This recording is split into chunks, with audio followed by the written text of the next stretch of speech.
Khomutova village in the Ural region, 480 kilometers from Moscow. It's 3 in the morning, but the train doesn't leave for another 20 hours. Hello, my name is Natalia Mosina, and I'm a conductor on the main train of our country. It's called Russia, Moscow, Vladivostok. I'm extremely pressed for time right now, so let's quickly go pack up. Natalia's leaving home for 14 days. That's how much time it takes for Russia's main train to get to Vladivostok and back. She has no more than a few hours to pack for the long road ahead. But on top of that, she has to cook enough food for her family to last for almost a half a month. Iron her husband's shirts and store the fruits and vegetables that her family has gathered from the garden for the winter. Quick, quick, quick. I've only got 2 hours left. I need to pack quickly or I'll be late. I have to rush, rush, rush. This is my daughter Anastasia and my son Mikhail. I have 2 16-year-old children, a son and a daughter. They're twins. They're sensible, obedient and well-behaved children, but I can't help worrying about them when I'm away. Natalia's husband, Alexander, is working the night shift. He'll be back by 5 a.m. to give Natalia a lift to the station. I really think our uniform is truly beautiful. People never stop admiring it. But to be honest, it's hard to maintain it in this state. It'll be all wrinkled by the time I get to work. I really need to get a steamer. I'm thinking about buying one. It will make things so much easier.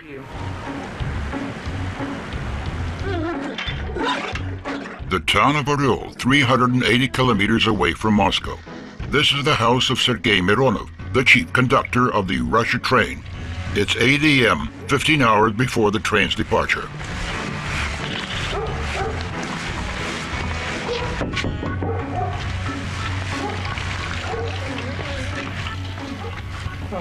I'll cook something. Time to pack. I pack a lot of food as the journey is a long one and he's a good eater.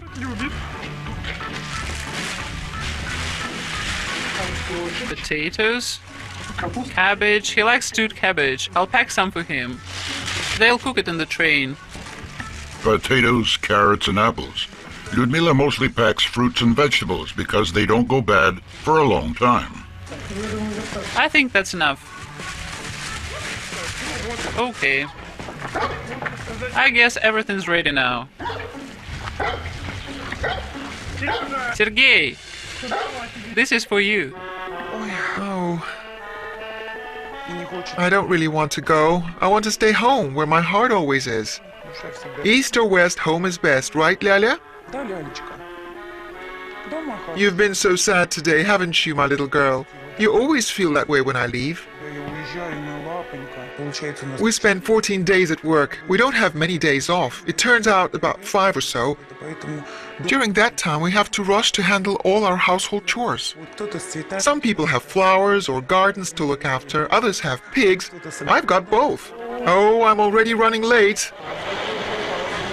Okay, let's start throwing everything in the bag. I have to take some makeup and medicines. Here they are. Here goes lipstick, a bottle of perfume, another lipstick, and another one. Slippers. Shoes have to be closed-toe, you know, the kind that old ladies wear, but at least they're comfortable. I need to pack my boots. Oh, and my icon. It nearly slipped my mind. I always take it with me. It helps me so much. I ask her to help me have a safe trip. Saint Matrona, guard me on my journey. Why are you hiding, you shy little girl? You gonna see me off to work, Daria? When? Well, soon. The 9-year-old girl doesn't want to say goodbye to her father. She'll have to spend the holidays, New Year and Christmas without him. Her father, the chief conductor of Russia's main train, heading to the far-off Vladivostok. It means he'll be the last one to learn about her progress at school. 2, 3, 4, 29 A's, 2 C's, and 16 B's. She's been seeing us off since she was a child. At first, she burst into tears, but she eventually got used to it. Mum always stays at home now. It's only me who leaves. She takes that much more easily. Mikhail, are you keeping an eye on the soup? Is it okay? I am. Everything's fine. Look, I pickled cabbage 3 days ago. I think I put too much salt in it, or maybe not. Anyway, the salt will get out with the juice. Lyudmila, could you pack some pickled cabbage? Sure. Right, you're not going to starve to death now. No, we certainly won't starve to death. No way. My wife's cabbage is just exceptional. She grows and pickles it herself. What else? Anything else? Why haven't you bought sugar? It completely slipped my mind. I'll buy it later. Tea and sugar. I'll buy tea on the way. When I leave, I can't help worrying about my home and family. I'm leaving 2 women alone, after all. On top of that, the house is on the outskirts of the town. I know there are watchmen with dogs, but I worry anyway. I call home all the time to try and put my mind at ease. But all the same, I still worry. Go and open the car, Daria, please. Well, Off you go. Have a safe trip. okay, I'm off. Goodbye and behave. Daria, you're in charge now. Okay. Bye. Bye.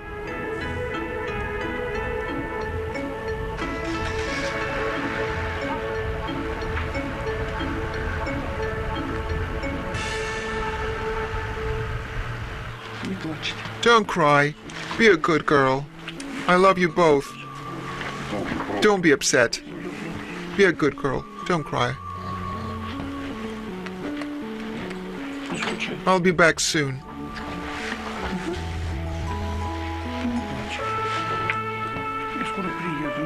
We can mark today off as the first day, so it won't be that long.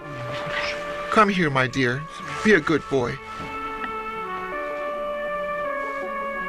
Of course I miss them. I'm worried where they've had dinner, where they're doing all right. Then again, I have to make sure they do their homework and look tidy when they go to school. They play sports, and I know they won't hang out all night, but still a mother is a mother. We need to get to Oryol to catch a commuter train. The station is 100 kilometers away. My husband's taking me there. Okay, let's go. God be with us.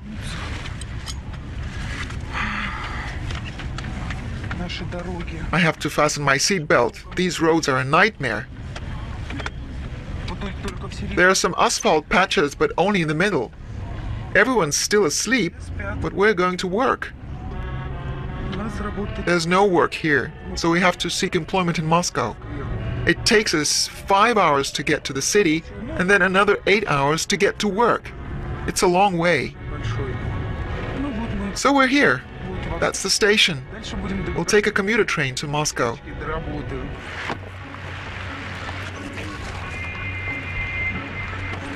What time is it? Will we make it?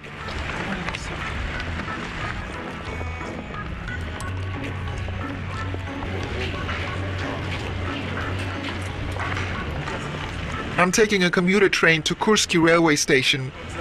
From there, I'll go to Yaroslavsky station, or rather to Moscow 3 station.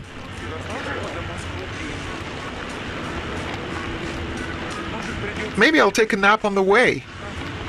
Actually, I should take a nap. Definitely. Today's going to be a hard day. Hello? Is this carriage 7? Yeah, it is. We need to show the tickets. Come on in, please. Here's my seat. We're going from Oryol to Moscow now. And then further on to work. I should have a rest, I think, and take a nap. Rails and rails, ties and ties, goes the train, not on time.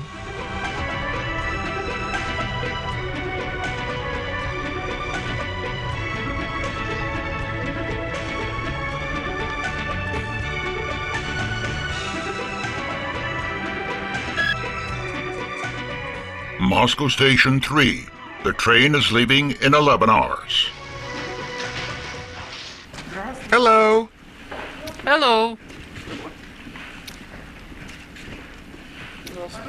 I'm handing in my health records so they can check them. If there's a problem of some kind, I won't be permitted to work.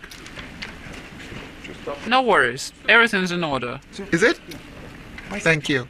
You're welcome. Happy that she'll be allowed to work, Natalia goes to the smoking room to meet the other conductors.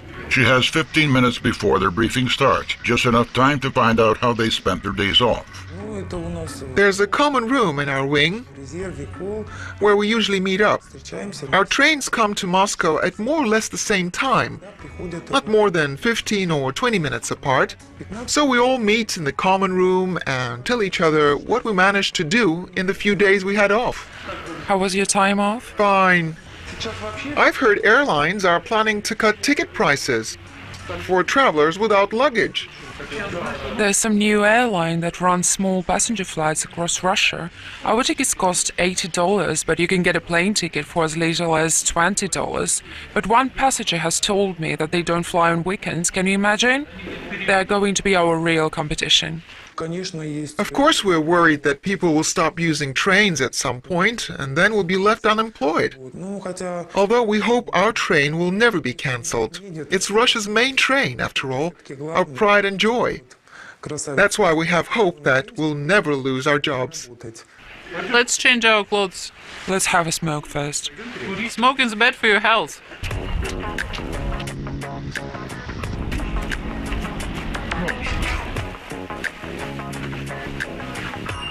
The train staff are headed to their briefing, which usually lasts for 2 or 3 hours.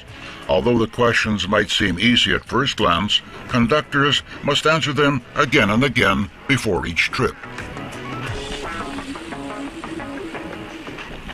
We're going to go over the basics again. Let's start with boarding. What should a conductor do when passengers board the train? Open the door and get out. And when you open the door? After the train has stopped. After it's fully stopped. What information should you provide to passengers? Where the toilets are, where the chief conductor is. Should you need anything, ask the conductor. There is tea on offer. So we have to tell passengers where to find the chief conductor and where the restaurant is and its hours of operation. What else? How often are bathrooms supposed to be cleaned? Every hour. 1 hour later, make sure there are enough hygiene products. You already know everything.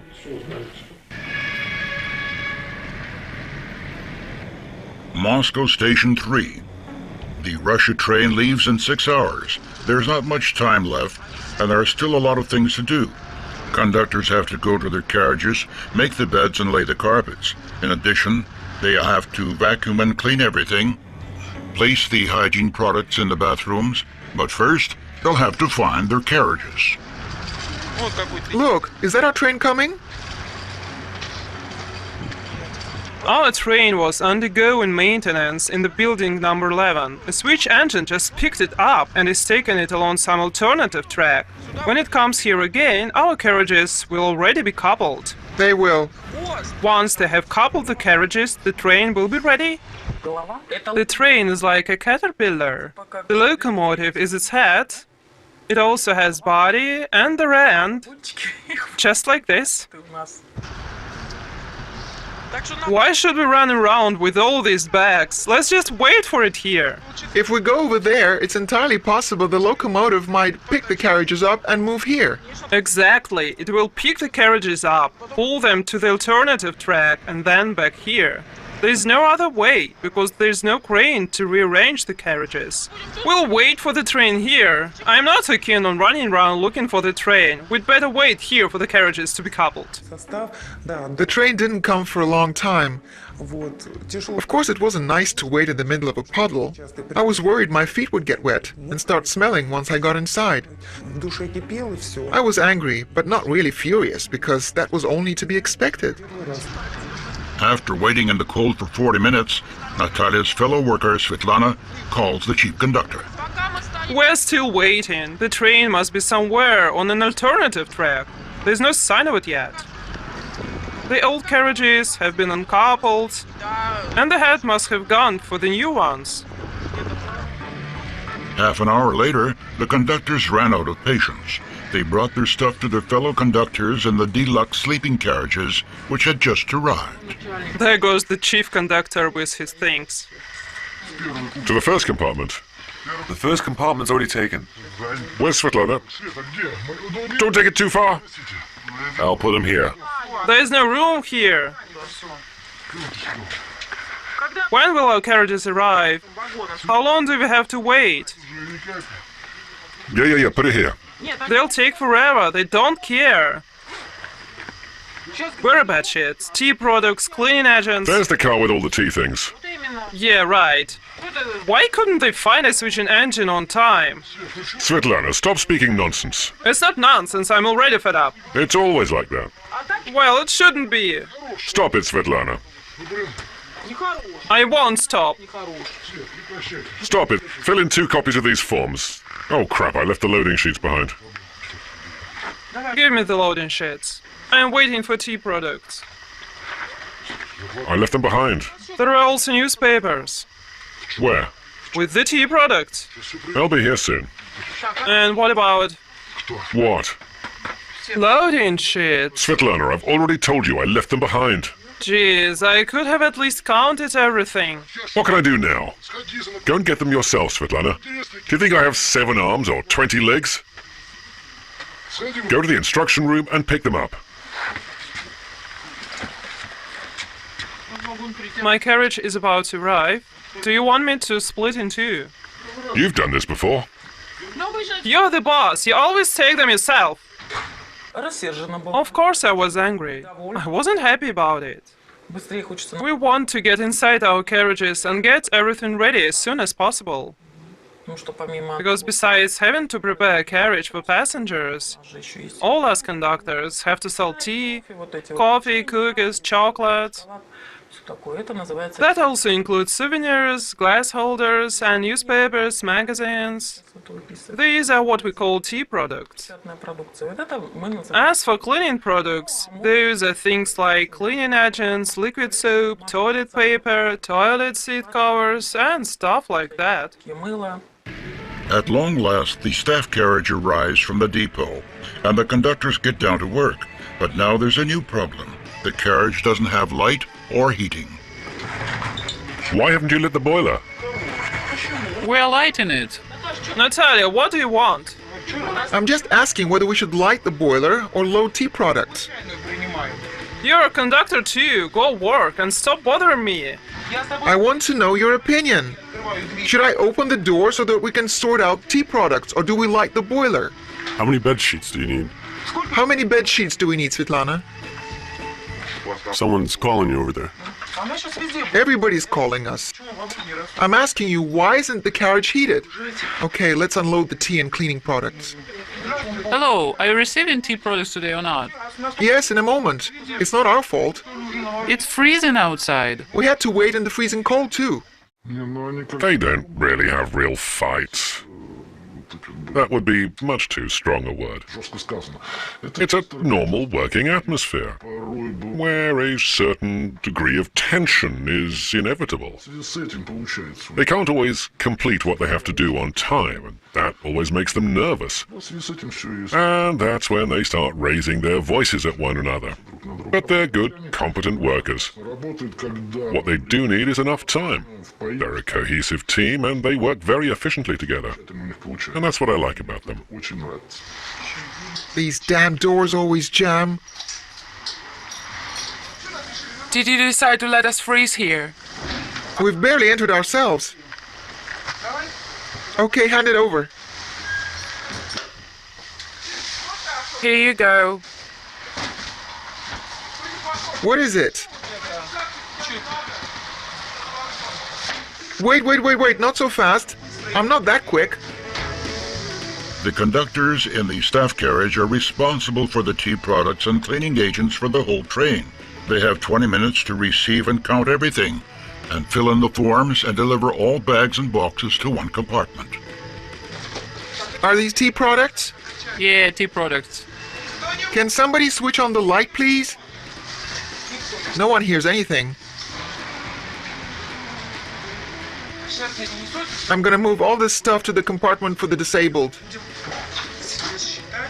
When Svetlana comes, we'll distribute it among the carriages. Do I put it in his compartment or ours? I don't want any problems.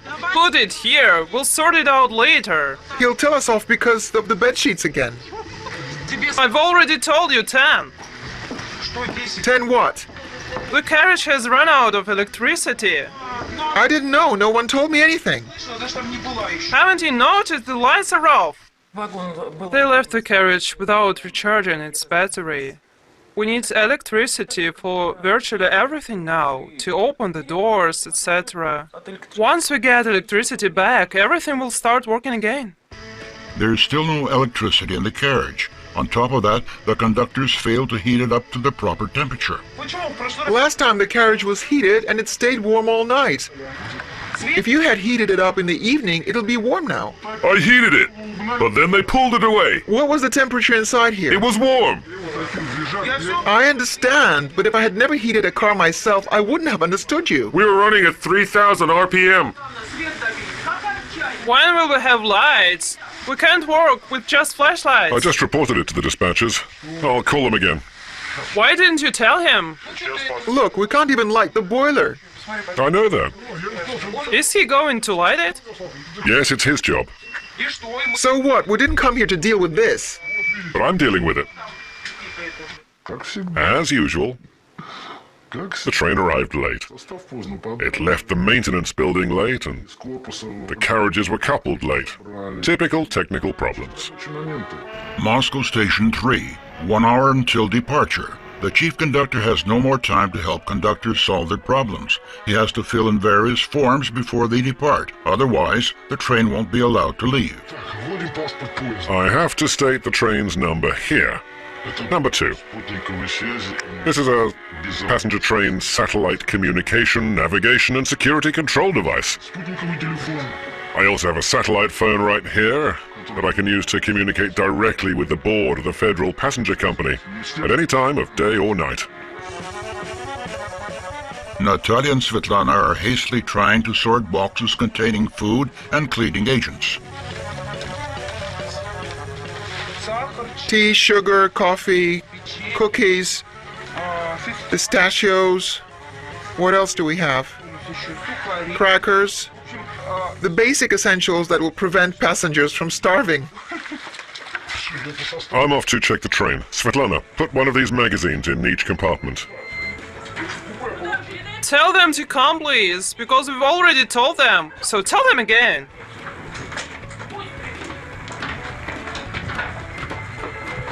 What progress? Will we make it on time? Sure, everything will be ready. Hello. Hello.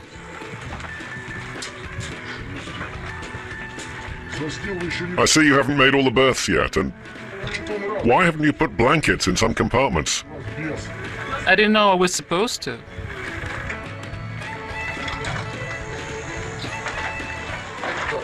Put the brooms away. We're cleaning. Is everything okay? Hurry up. Was this carriage renovated?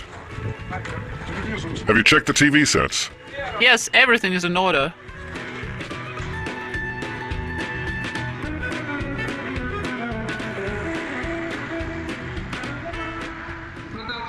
Train number 2, going from Moscow to Vladivostok, is now boarding on platform 2.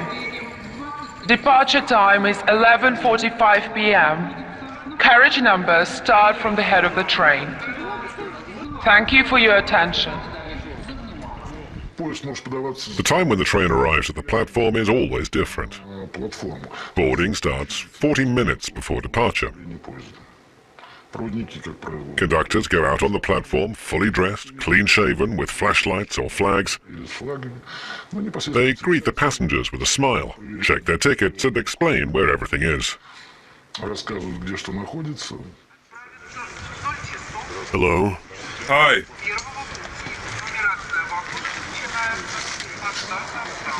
Going to Kyiv, seat 12, Sergey.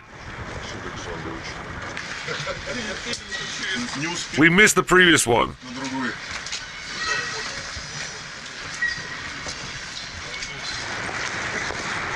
The chief conductor resolves all unforeseen issues. That means me. For example, there could be some mistakes on the tickets. All kinds of things can happen. Turning people away leaves a very unpleasant feeling. I'm always ill at ease if I can't let a woman with a child on board. And though I explain it's the law, I still feel uncomfortable anyway. Do you speak German? Yeah, I remember. Tickets, please.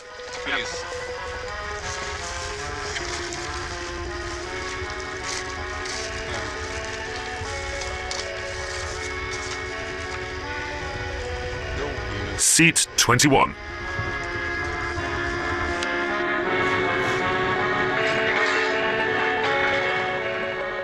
The country's main train always leaves at the same time and follows the same route. But each journey is different for the train staff because no one knows what lies in store along the way.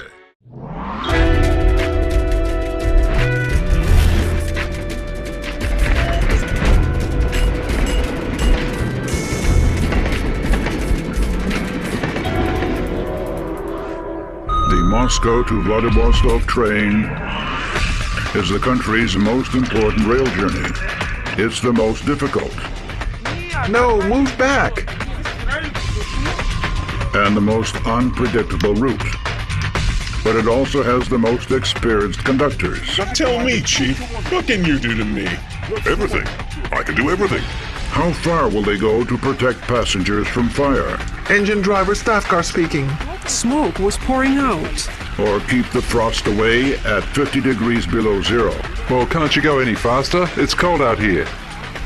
What can be done when every single automatic system fails?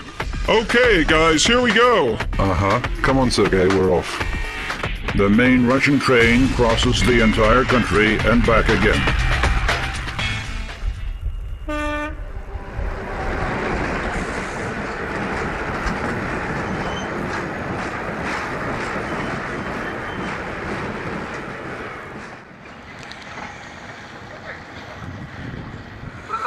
Train number 2 from Moscow to Vladivostok is now boarding at platform number 4. The train will depart at 11:45. 11:30 p.m. at Moscow's Yaroslavsky railway station. Many visitors to Russia view the Moscow-Vladivostok railway journey as a romantic adventure. There are foreigners aboard almost every time, and this trip is no exception. Seat 18, come in, please. Okay. I thought you were an interpreter. Okay, we'll cope on our own. They seem typical foreigners, with all their polite thank yous and pleases. I never imagined they could cause any trouble. I can't get my head around it.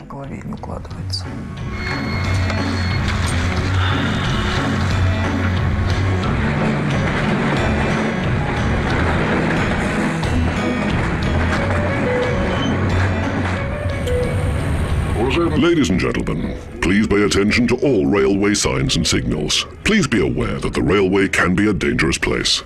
We're almost at Kirov. From the moment the train leaves, whatever bonuses the 16-man staff receive will depend entirely on the chief conductor. Most problems nearly always appear immediately after the train pulls out, but this time, the night was surprisingly calm. In the morning, though, there's an unexpected conflict. Two economy class passengers are arguing over a berth.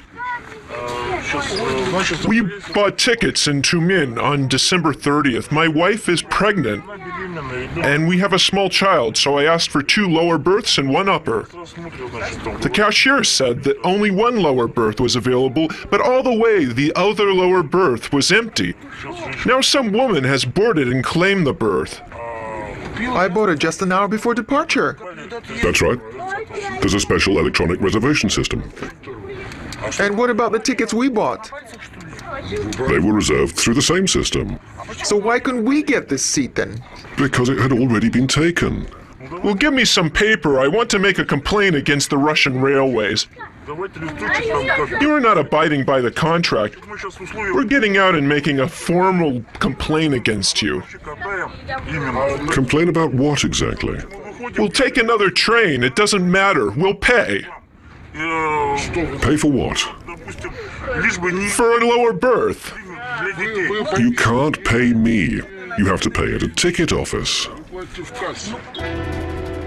While the chief conductor tries to settle the argument, Natalia and Svetlana go for a meal break. For a change, they're treating themselves to lunch in the restaurant car. Workers have to pay the same as passengers.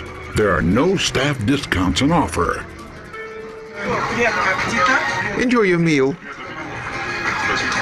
The pickle soup we had yesterday was great. Tasty? Exquisite. You should have tried it. I don't really like pickle soup.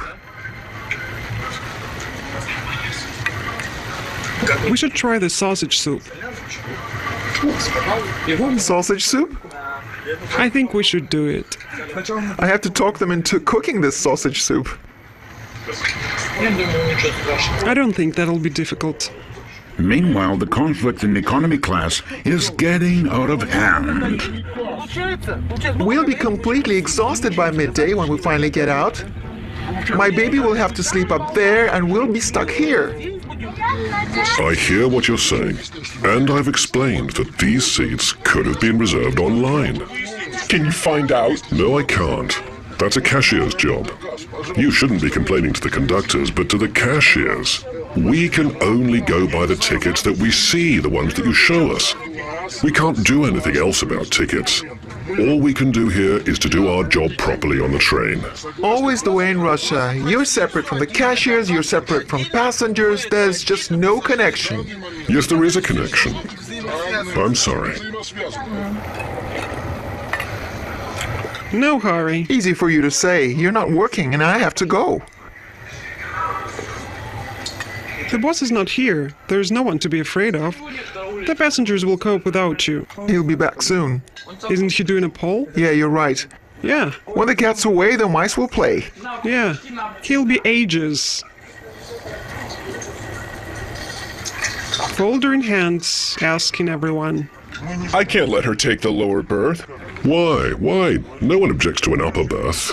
You want my child to fall off and get killed. Of course I don't. Or maybe you want my pregnant wife to climb up there. Why did you take the upper berth in the first place? You have to accommodate people properly. No, I don't.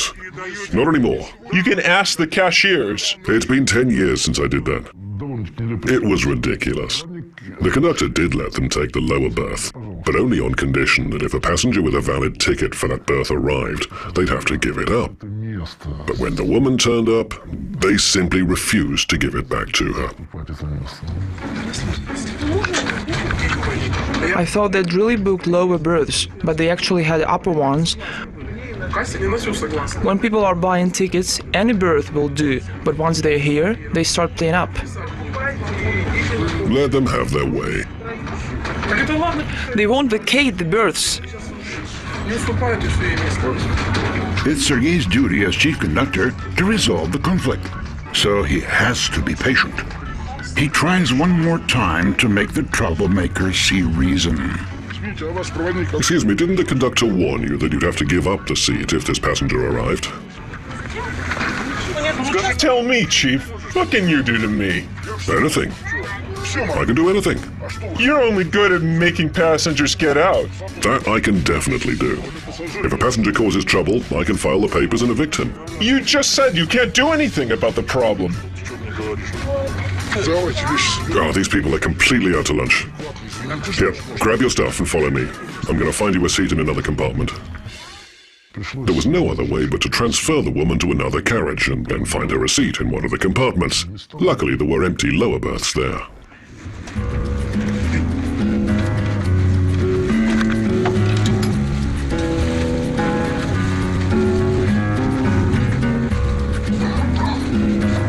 Let me help you with that.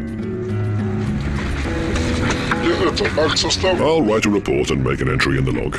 Okay. I've taken bed sheets. The woman was pregnant and they had a small child. Theirs? were 2 upper berths and a lower one. But they said outright that they wouldn't vacate the other lower berth because the woman was pregnant. But I can't climb up. My legs are sore. The chief conductor did eventually solve the problem. But why he upgraded the passenger has to be explained to the railway bosses. Sergei will have to prove he didn't act on his own accord, or for profit. If his superiors think he failed to settle the conflict properly, the whole crew could be penalized.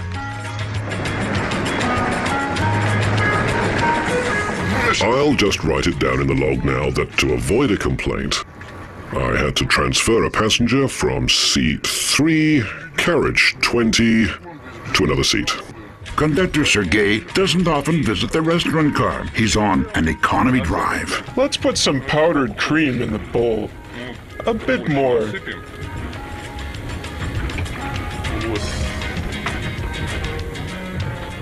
Now the cereal. That'll be enough. Now you have to add a little salt to the porridge. And I, for one, love my porridge to be sweet. I've got the hang of cooking porridge. I take a pack of 5 cereals, which is produced in Russia without any foreign flavorings. It's a quality product, although powdered cream comes from Korea. Boiling water is available in every carriage on a passenger train. So I pour on some water and stir it so that the cream powder, salt, and sugar all dissolve.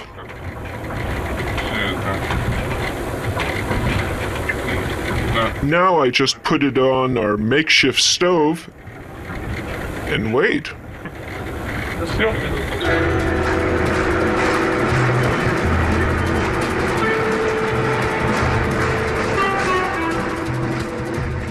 Natalia hurries to start work. Conductors have a lot on their plate, including selling newspapers and magazines to the passengers. They have to sell a minimum number every day to be sure of their bonuses. Let's get to work. My shift has started and I have to distribute the newspapers and magazines among other conductors so that they can sell them to passengers. Good morning, girls. Here are the print editions to sell. The passengers must have woken up by now, so it's a good time to read. I'll go myself. I need to go to an economy carriage anyway. Go on. Be careful of the door.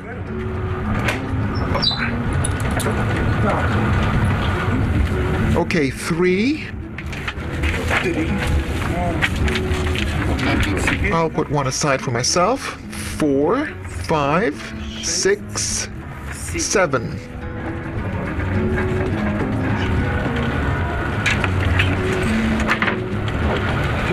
Is there anyone else?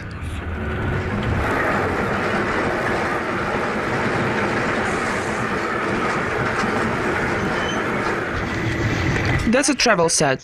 What do we have here? Water, glasses, Give me a chocolate bar. chocolates, tea, spoons, forks, tea, sugar, napkin. We deliver meals to the deluxe sleeping carriages. Food is included in the ticket price. The conductor tells us how many passengers there are, and we prepare the meals for them. We make packed lunches first and then move on to the hot ones. Usually it's soup and the main course for lunch, then cold cuts and the main course for dinner. 18, 20, give me a bottle of water. We are packing lunch now.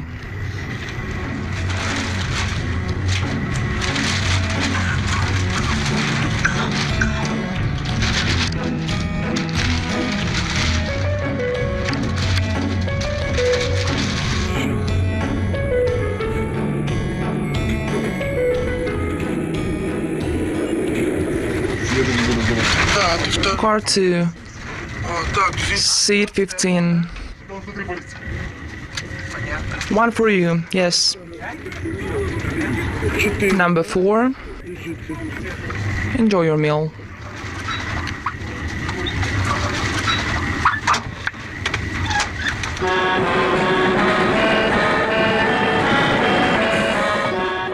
Passengers aren't allowed alcoholic drinks in their compartments. They can only drink in the restaurant car. Vodka needs to be icy. It has to be served in a decanter with ice on top. It's very important. There were 2 men in the restaurant talking on the phone. Apparently there was a girl waiting for them in a compartment, and they were eager to treat her. Of course, they were drinking traditional Russian vodka.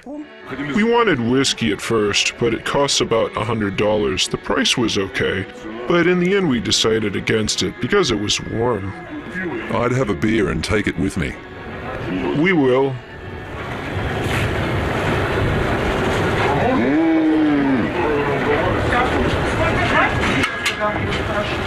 They wanted me to meet this girl and started explaining where she was, who would be the first to treat her, to kiss her, to sleep with her.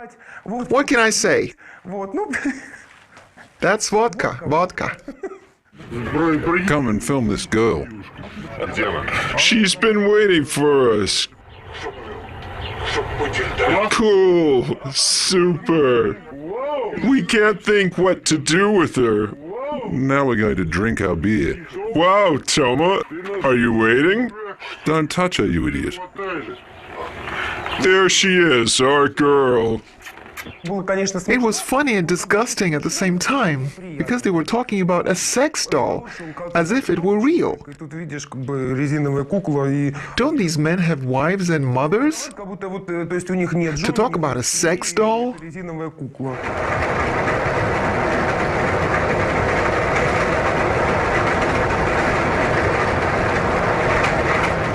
This is the carriage where Sergei Vedeneev works. He's another one of our conductors.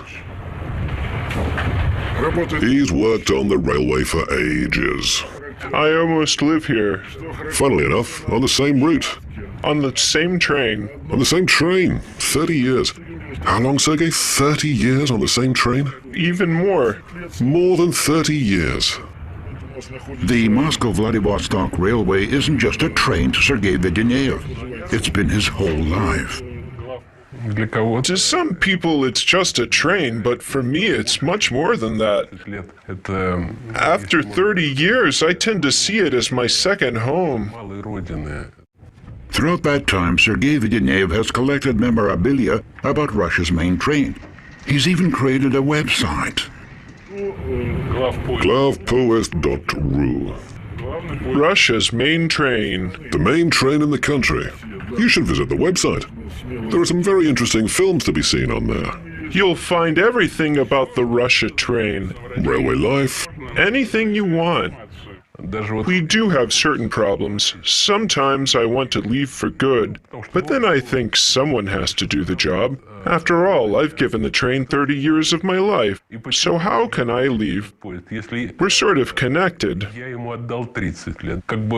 owe the train so much. I can't just leave. Meanwhile, the train arrives at its first major station, Balezino. Sergey, we're giving you bags and money. Go to the shop and buy milk. As much as you can, because we have a long trip ahead of us. We'll put it in the freezer. Anything else? Soured milk and cream.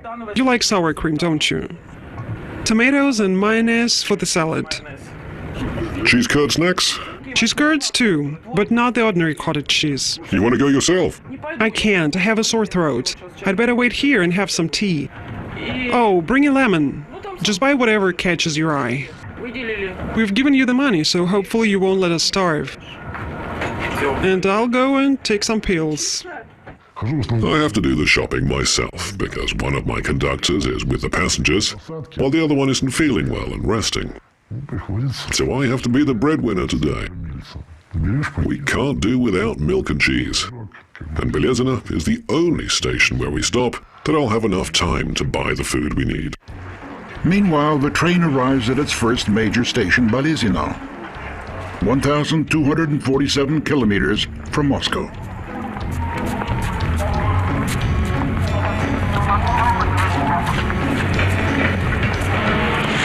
Hello! Do you have anything fresh? Oh, I see. Milk, soured milk, cream. I just don't know if they're fresh. Let's find out. Do you have soured milk? Is it fresh? Give me 4, please. Soft packet. Soft, soft, soft, soft.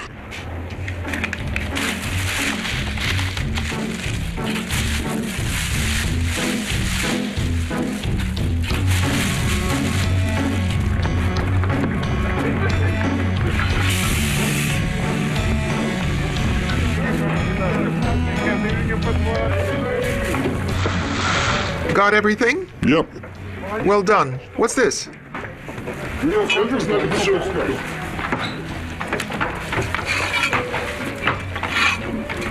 Okay, let's go. We've been here too long, but I wouldn't mind staying even longer. Are we ready?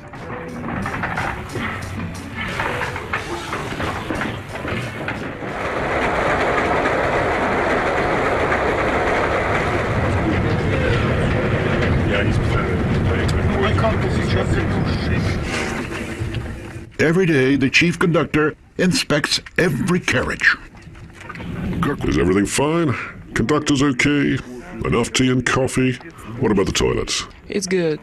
So the toilets meet the economy standards. Yes, they do. Yes, it's good. How are the kids doing? Are you going to the restaurant? Food was delicious. Everything was great. Great, no complaints. No complaints at all. Food was just like homemade. Good, I'm glad to hear my staff are doing their jobs properly. We can leave you feedback. Yes, but not in this notebook. Best to confirm that you have no complaints. Okay. That's the log. I take it with me when I do the poll. I ask 2 or 3 passengers in every car if they have any complaints. They then state in the log that they don't, and leave their phone numbers. That way I can monitor the conductor's work, and our bosses can check on us. Sergei has to collect as much positive feedback as he can. The crew's bonuses depend on good reports. It's not a part of the job that he really enjoys. The further the train gets from Moscow, the more drunk passengers there are. That means more problems. As evening draws in, the crew has a new problem to deal with. A girl in the economy class is ill.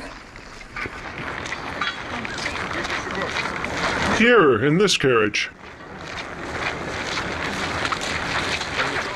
The girl was pregnant, so we decided to call the doctor. Fortunately, we're still in central Russia, so everything was sorted out quite quickly. In Trans Baikal, for example, it would have been much, much more difficult. You feel that you have a fever? You haven't actually taken your temperature. Let's do that now. Here's the thermometer. Do you have any other complaints? No.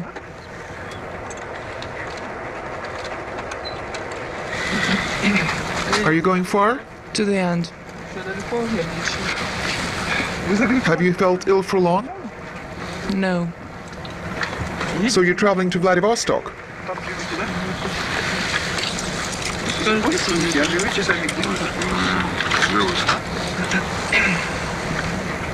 You have a sore throat, but it's not angina.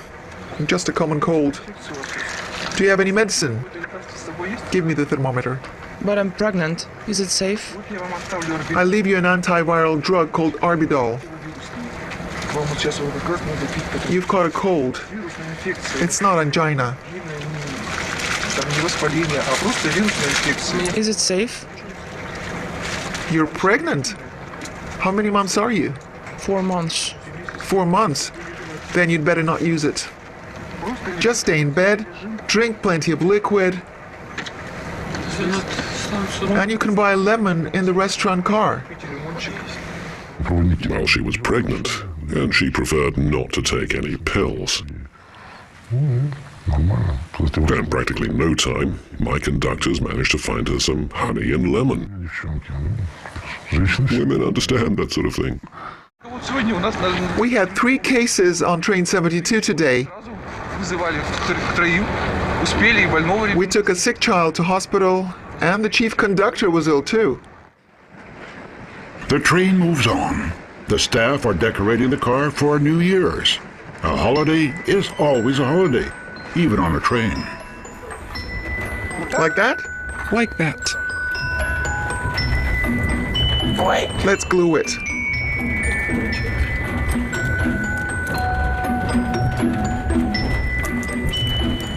Do you think it will stick? Why not? Who's going to pull it? Oh, it's like a house. Let's hang the tinsel there. There's more to it. Let's wrap ourselves in it like that. Will you hang one in our carriage, too? In your car? Do you want us to decorate the whole train? Decorate the deluxe sleeping carriages. Don't worry. Let's finish with it. It's time to get dressed and congratulate each other. Do you like it? Tomorrow, New Year. Tomorrow's New Year, just like that. One over there. You've given me 2, right? On the curtains? Like that? And there'll be one left for you. Okay, boys and girls.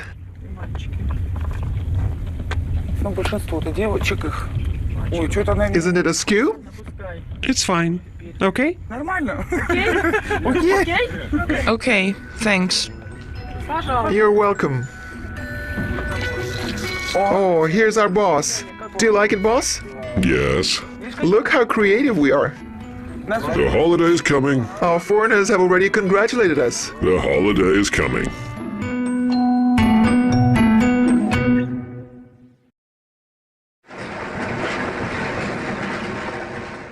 The first day of the journey is over. The chief conductor coped with every problem. No one, though, can know what tomorrow may have in store. Only that it will be the start of a new year.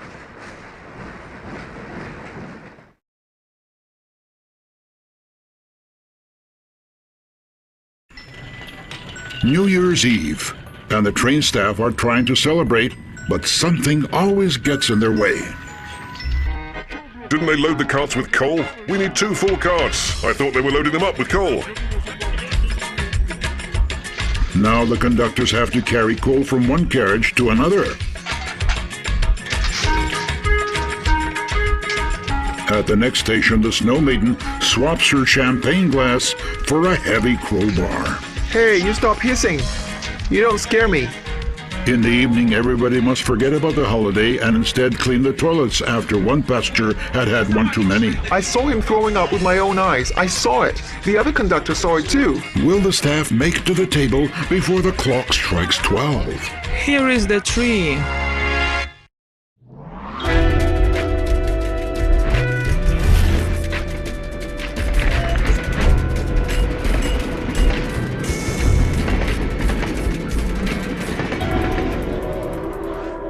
The Moscow to Vladivostok train is the country's most important rail journey.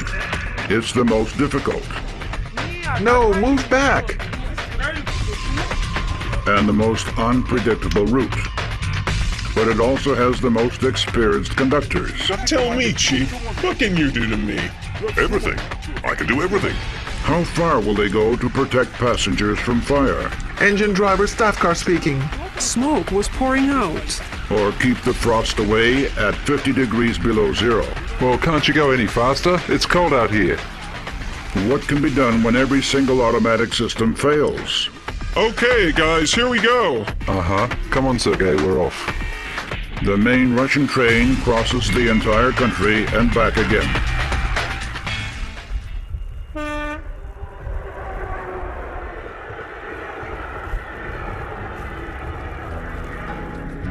It's day 2 of the journey, 2,176 kilometers from Moscow. Even though it's New Year's Eve, holiday preparations had to be postponed Station workers in Tyumen have forgotten to supply the train with coal. And it's minus 32 degrees outside.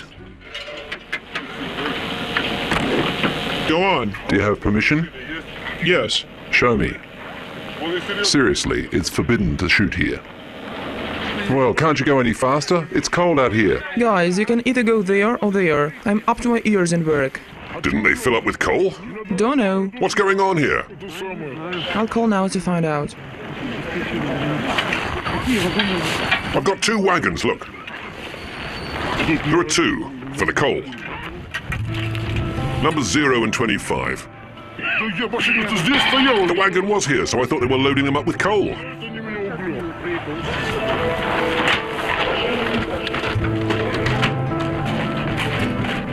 The station master told me 0 and 25. We need coal. I thought the cart I saw there was filling them up with coal. The car was there, but the telegram only mentioned luggage carriages. I sent telegrams for all the carriages. I don't have time now. I would have shown you the telegram. I've got all the telegrams with me. I can show you.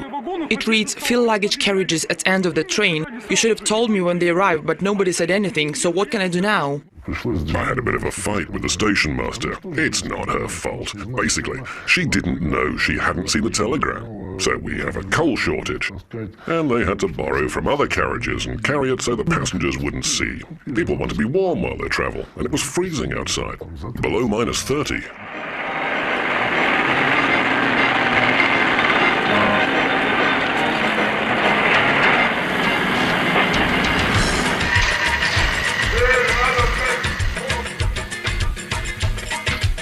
Two carriages have no heating fuel. In a couple of hours, the passengers will start to freeze. The conductors have no choice but to share their own coal.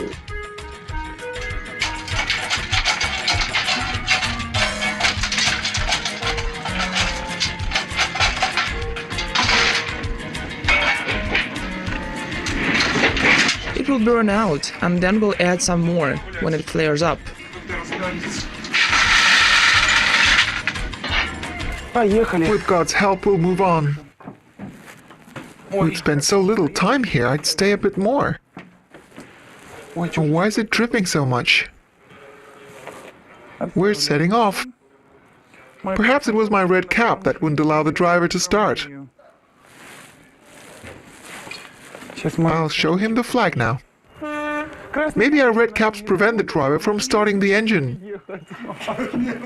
He's mixing them up. Ah, all right. Goodbye. He mixes everything up. Do the drivers say that? It's the strange ways we have here. Ah, I see. Well, all the best. If the staff carriage or conductor signals red to stop, the driver has to stop the engine. So when I looked outside in that red cap, the driver couldn't tell if it was a red flag or a cap. So I had to wave the yellow flag very vigorously. The crew usually celebrates New Year during the day. They have to be on guard when the passengers party in the evening. There's just enough time before the next stop to give seasonal greetings to the passengers. In Russia, Santa Claus is known as Grandpa Frost. So Natalia, let's greet the kids on the train. Is it time? It's that time already. New Year is coming. The Federal Passenger Company wanted us to wish all of the children on board a very happy New Year. And to hand out presents for all of them. That's a job that Natalia and I were very happy to do. Is it okay if I go like this? Fine, fine, fine. With freckles? Time is money. Crap. Put on your gown. Your t-shirt's color fits the costume. How do I look? Isn't it too small for you? It's just my size. Perfect fit. Listen, let's put some makeup on your cheeks. No, let's not. Let me put on a white shirt and tie so people can see. No, I forgot about the beard. Does Father Frost wear a tie? Should we have a bag for the presents? Natalia, I asked you to get it ready beforehand. Yes, we have one, but it's white. White? Well, that sounds okay. Listen, put on the beard, a cap, and I'll go and put on the gown. Let me have a look in the mirror. Father Frost, a cotton wool beard. I want to see for myself. That was the first time I'd ever played Father Frost. I remember it very, very clearly. I was Father Frost, and Natalia was my snow maiden. Well, what great presents we've got for the kids. Well, I'm ready. Do you know which carriage the kids are in? Of course. So you've already found out? Certainly. Last night. You know, when I put on that costume, I really felt like a child again.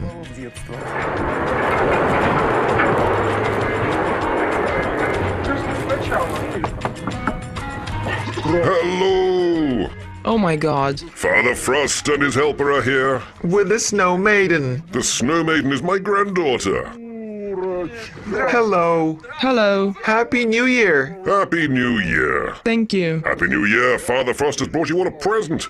I see these girls traveling on the train, so I decided straight away to get on as well.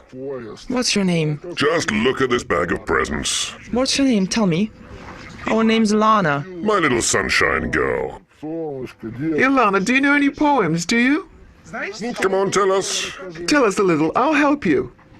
Новый год, Дед Моря ведет, опечаль, яичко в хусты, и коечки, он подарки нам оно, и чехики-то опосит. Well done, my little one. Well done, good girl. Well done. Take a present. What do you say? Thank you. Thank you, Father Frost. You're welcome. All the kids are stunned. We didn't expect this. You're very welcome. Good health. I gave out lots of presents and all the kids were very happy. The only thing that I worried about was that we had quite a lot of young children, around 2 or 3 or so. But none of those seemed to be at all scared. Here are my little ones. Hello. Hello. Hello, children. My helper and I were passing by and we decided to climb aboard train number 2. There are so many children here. We wanted to celebrate New Year with you, and so we brought you all a present. Who knows any poems? About New Year. Who can dance? I can. Please do, please do.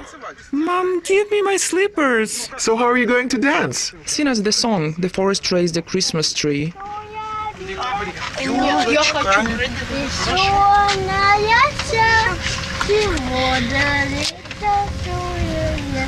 I know. Quiet.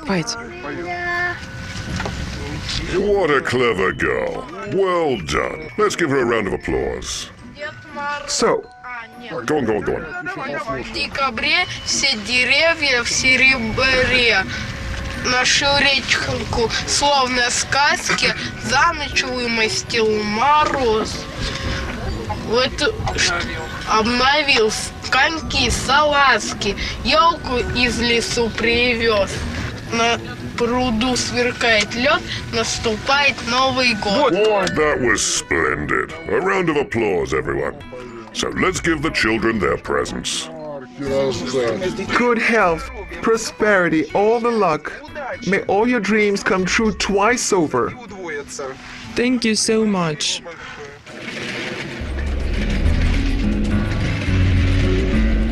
Now it's time to prepare for their own celebration.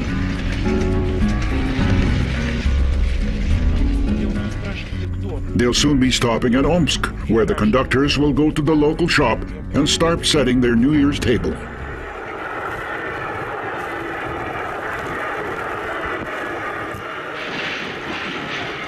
Meanwhile, conductor Sergei plans to upload his Tyumen photos to his webpage. He wants to keep it up to date. Sergei keeps in touch with the railway enthusiasts to tell them what's happening.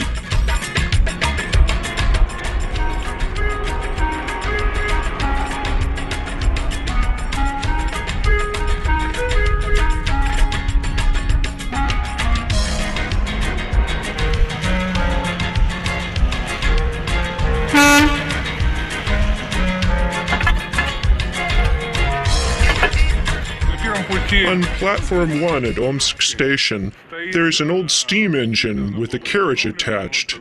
It was put there 3 or 4 years ago. That's how the railway workers here decided to immortalize both the locomotive and the old carriage that they were lucky enough to find on the track somewhere. They're both being preserved for posterity. There's a lot to do during this stop. In Omsk, the staff get busy with a crowbar. It's just like in that old movie. Isn't it time to work? But how could I possibly get in there?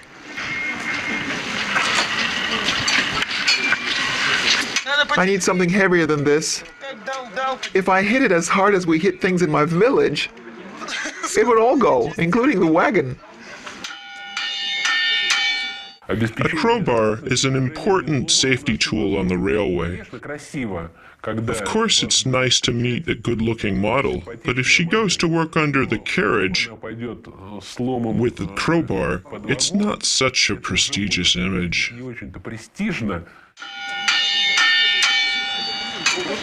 What is this? It's just a toy. A child's shovel. And now it's covered in oil. Last time I did that, I got oil in my cap. Doing this job was our own choice. In winter, you just can't manage without a crowbar. Using a crowbar is just so Russian. Of course, when they tell me what to do, I get cross and want to use the crowbar on them. Natalia, go to the other side. Yes, sir. It will be done. As you say, boss. I'll go to the other side.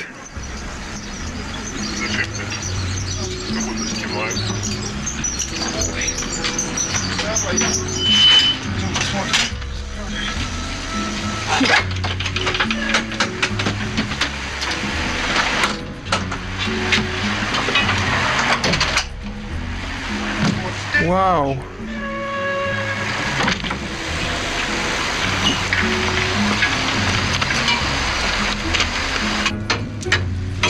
Hey, you stop hissing. You don't scare me. With so much snow, I can't see where to hit. Ah.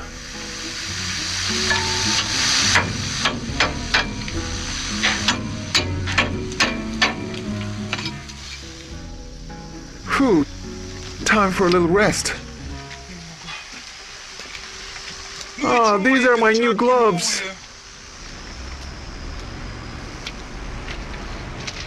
And they say they're made of leather. Fell apart instantly.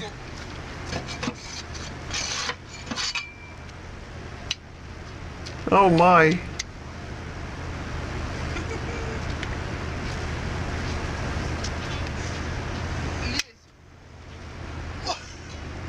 Now I need a lift for these steps.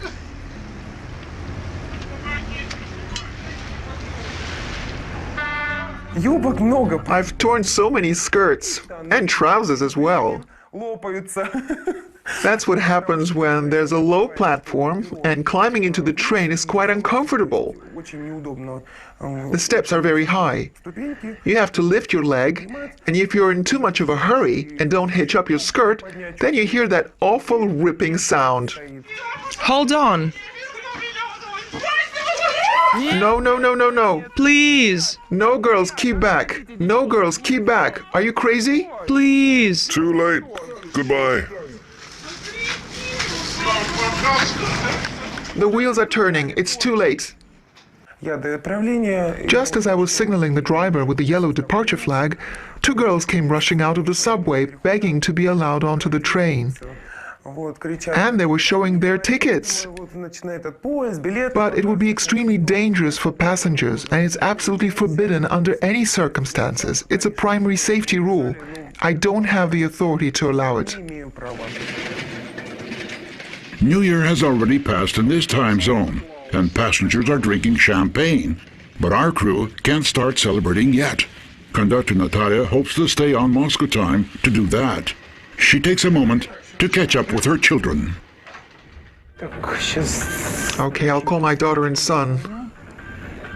What are they doing now? Hey, Anastasia, hi. Hi, Mommy. Happy New Year. I'll call you at the proper time as well. What are you doing there? We are decorating the room. Dad went to get the tree. What room are you decorating now? Mine. Then Misha's. I see. Okay then, do a good job. I'll call you after midnight when I can get a signal. Kisses. Bye. So my kids are decorating the house and the tree, or they will be soon, and without me. Well, we've also made some preparations here. We've made it look beautiful. Am I right, Father Frost? New Year's coming.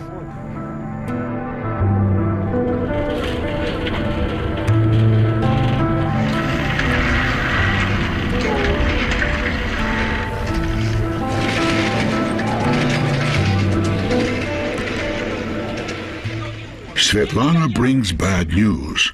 A restroom needs cleaning after one particular foreign tourist seems to have enjoyed his very warm Russian welcome a little bit too much. They've had one too many. I never thought that foreigners could drink so much. Obviously, the young man can't boast about having good health. While the girls can, they're tougher.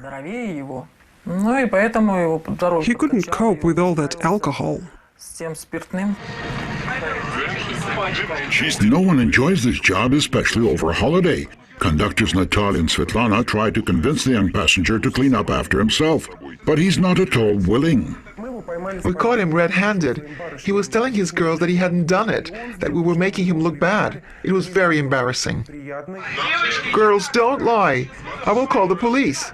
Don't tell me lies. I saw him throwing up with my own eyes. I saw it. The other conductor saw it too. Svetlana, can you imagine? He's telling me he didn't do it. They swear. No, him. Don't shout, they don't understand. We heard him gagging. It was him. If I were in their shoes, and I was traveling in another country, I would behave in a way that people didn't think that Russia is a country of drunkards. You have to maintain your reputation. You mustn't sink so low. That's it. I can't take it anymore. He went out all covered in vomit. A sausage was hanging from his mouth. He was washing after it. Of course, I did have a better opinion, but now I'm just shocked. Gosh, I hate it when people lie. My last words were, apologize to your ladies. Why do you deceive them? Just admit that you threw up. Just say you felt sick. Yes, just say I felt sick, but he's telling a blatant lie. He was caught red-handed and he still refuses to admit it. I took him out of the toilet myself. It was impossible to convince the young man to clean up after himself. Svetlana takes a full bucket of water and takes on the job herself. Ooh, it stinks.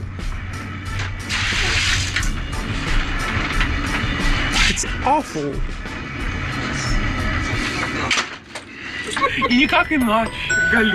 What's up, dear? There's barely a hint of a holiday spirit or costumes or even much of a mood. But still the staff decide to celebrate. While the others gather slowly in the staff carriage, conductors Natalia and Sergei greet passengers in the neighboring compartments. We decided to congratulate them with champagne, as is the Russian tradition, as our grandparents taught us. Happy New Year! Do you understand Russian? Yes. You understand Russian. Good. Can I sit here?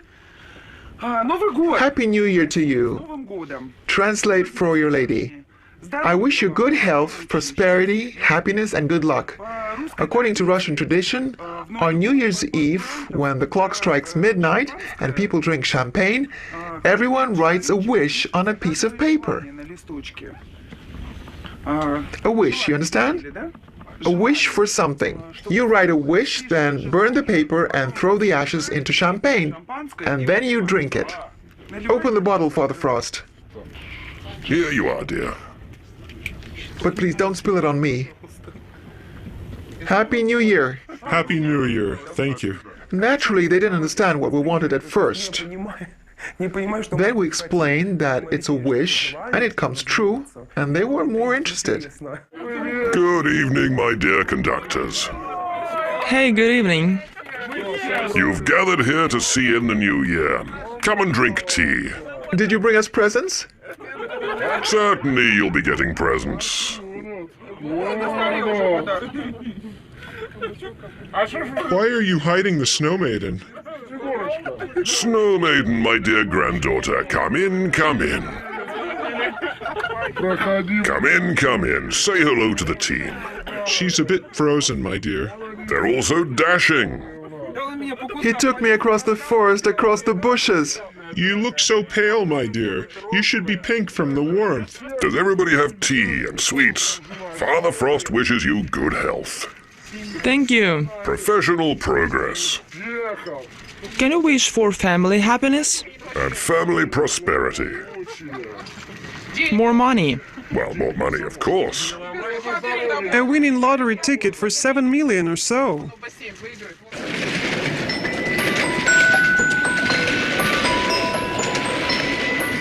Let me recite a poem. Come on, quickly. I wish you a happy new year.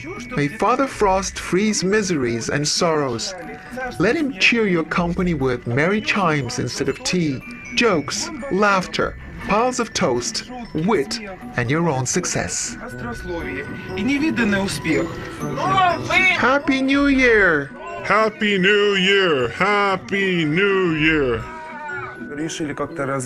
We decided to have a little fun and wanted to play spin the bottle, but we didn't have one. The plastic water bottle wouldn't spin, so we thought we'd use a knife from our carriage. So who spins the knife? Me. Okay, I'll spin to choose someone to fetch the Christmas tree.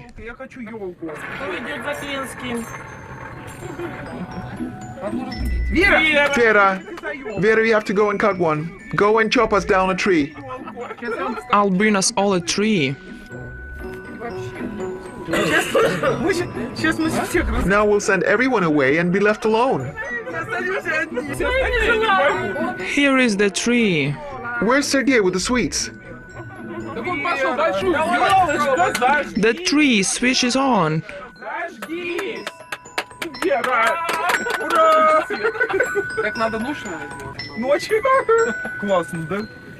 I want you to dance. Come on.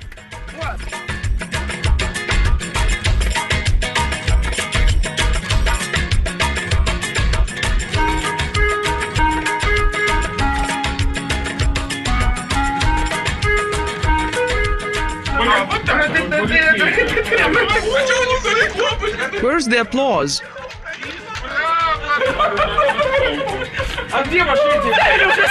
They are sitting already. Moo like a cow? No, like a bull. And you have to do your best.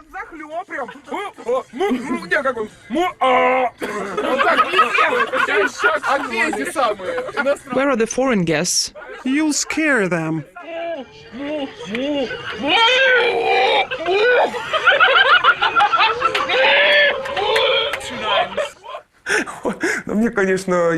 I thought she would moo a little, but she roared like a real bull. Foreigners in the neighboring compartment couldn't understand what was happening. It was very funny. Okay, we've had fun. Time to go. Back to a working life. Let's go home now. 2 more weeks ahead. Let's sleep a little. Who's coming with me? Okay, girls, that's it. Good night, everyone. Okay then, Snow Maiden. Bye-bye. See you tomorrow.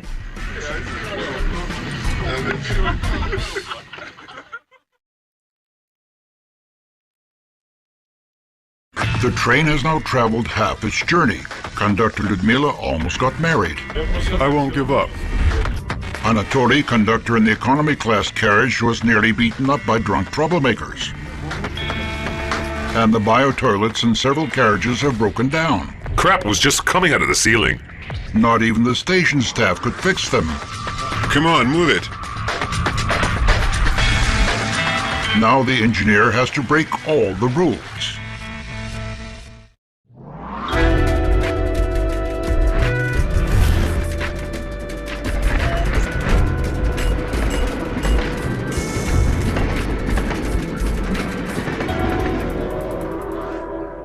The Moscow to Vladivostok train is Russia's most important rail journey. It's the most difficult No, move back, girls. I'll wash and dry everything. and the most unpredictable route, but it also has the most experienced conductors. Tell me, Chief, what can you do to me? Everything. I can do everything. How far will they go to protect the passengers from fire? Engine driver, staff carriage speaking. Smoke was pouring out. Or keep the frost away at 50 degrees below zero? Well, can't you go any faster? It's cold out here. What can be done when every single automatic system fails? Okay, guys, let's go. Right. Sergei, we're pulling out. The main Russian train crosses the entire country and back again.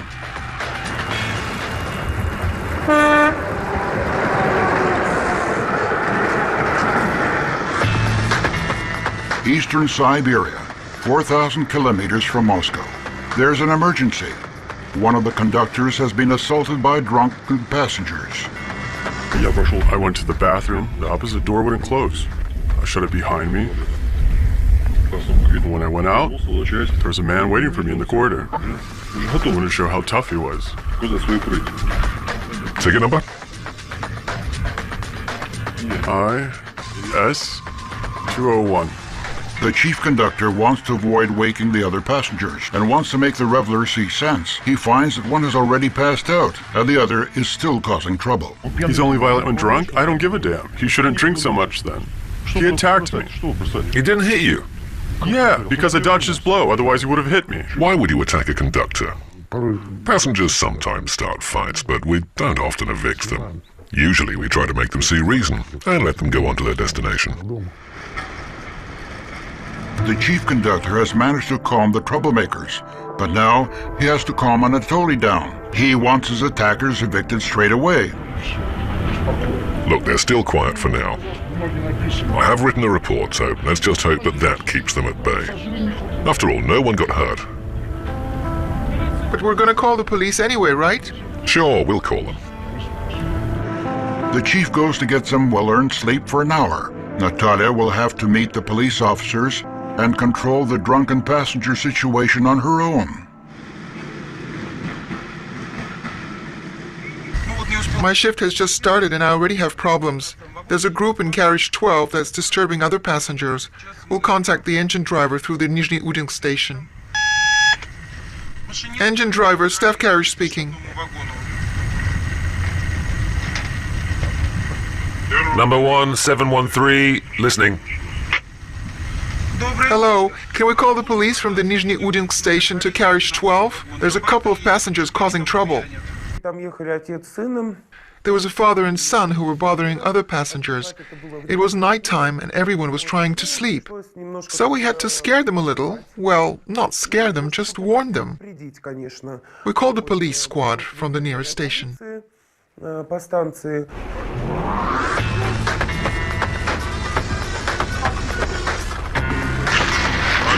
Where are they? There's a group of 6 going to the station. Which compartment? 5th.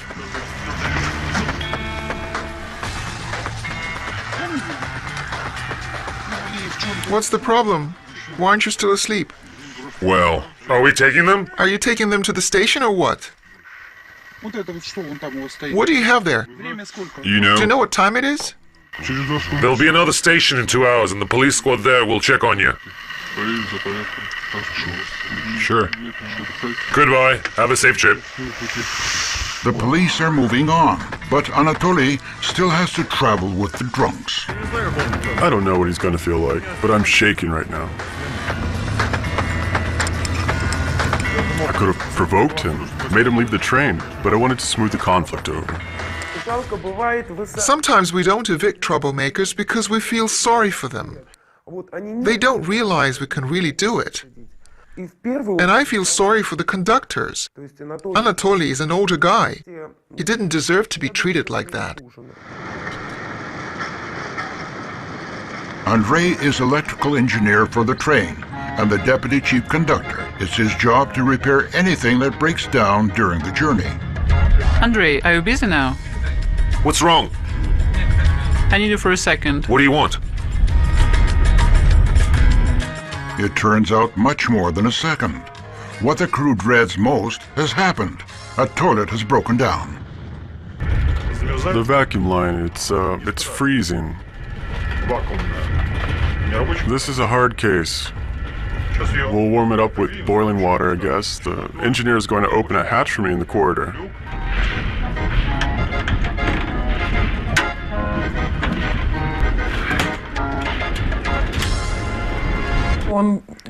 Andrei is a former military man. That's why he's good with train electrical engineering. He knows a lot and reads up on what he doesn't know, so he can do everything. That's why whenever something is out of order, we call him. He's in high demand. At -43, the Siberian frost has frozen the pipes. It'll get even colder soon, and the passengers will all need the bathrooms in the mornings, but they're broken down in 4 carriages. This is the first time we've had a problem like this. The first time. All right, turn it off, it's done. The tank is completely full. Crap just came out of the ceiling. The tank is full. Andrei is the kind of guy who won't sleep, won't eat, he won't even leave his job for a second to go pour himself some water if something's broken. He'll keep trying to repair whatever he's working on until he's green in the face and his eyes cloud over. I worry about him. I don't think he should take his work that seriously. He must think about his health.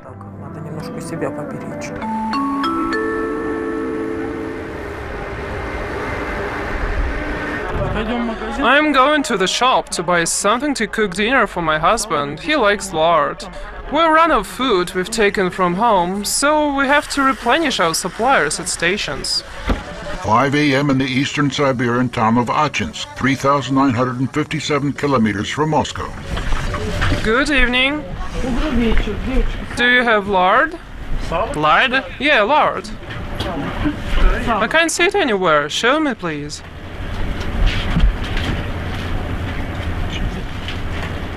Lard is a very popular Russian delicacy. I would say no one in Russia can imagine their lives without lard. Every cook has their own method of salting it. It can be soaked in water, smoked, or salted cold. I like it when it has layers of meat, but Andrei doesn't. He likes his lard to be just lard, but I'm a fan of layers. Of course, I salt it properly myself. I wrap a little garlic and pepper into it too. There's no trick to it. I can offer you the slab with a layer of fat. Do you have a bigger slab? Or I can bring a frozen one. Sure, 1 piece. Well, check to see if it's a good size. If it's small, then I'll take 2. I want it to be meatier. How's this one? Does it have a good taste to it? Exquisite. I'll take it. My husband is a big fan of lard. Okay. Andrei, I've bought some lard for you. That's your dinner. Svetlana's husband, Andrei, is one engineer who's been dealing with the toilets for 10 hours straight. No wonder his spirits are at a low ebb. It's easier when a married couple works together. Your family is beside you, so to speak. A lot of people envy us.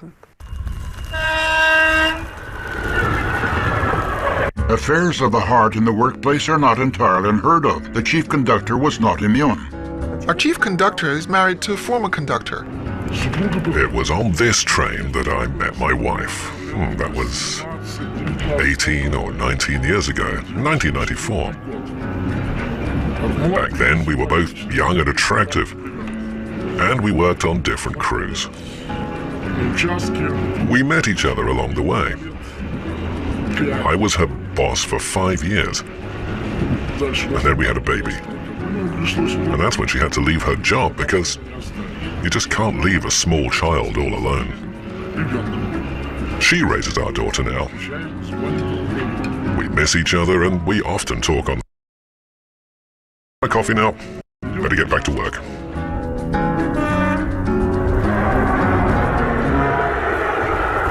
Svetlana told me yesterday, declaring his love to you. You can say it again. He told me he loves me. No, He wants to marry me. And he'll take me to Ekaterinburg. He comes from Chita. He's in the military and drives some big Kamaz trucks. are you going to drive big trucks there too? No, I don't even have a driver's license. He'll buy you a Jeep. Come on, I want to see if he's any good. What if we let him take you to Chita and instead he'll drive you to Ulan-Ude in Buryatia in this truck of his? Natalia, he's too young. I told him you're too young for me. Are you crazy? And how old is he? He's 27 or maybe 26, and he answered, Oh. I like women like that. Experienced women? Do you even like him? Show him to me.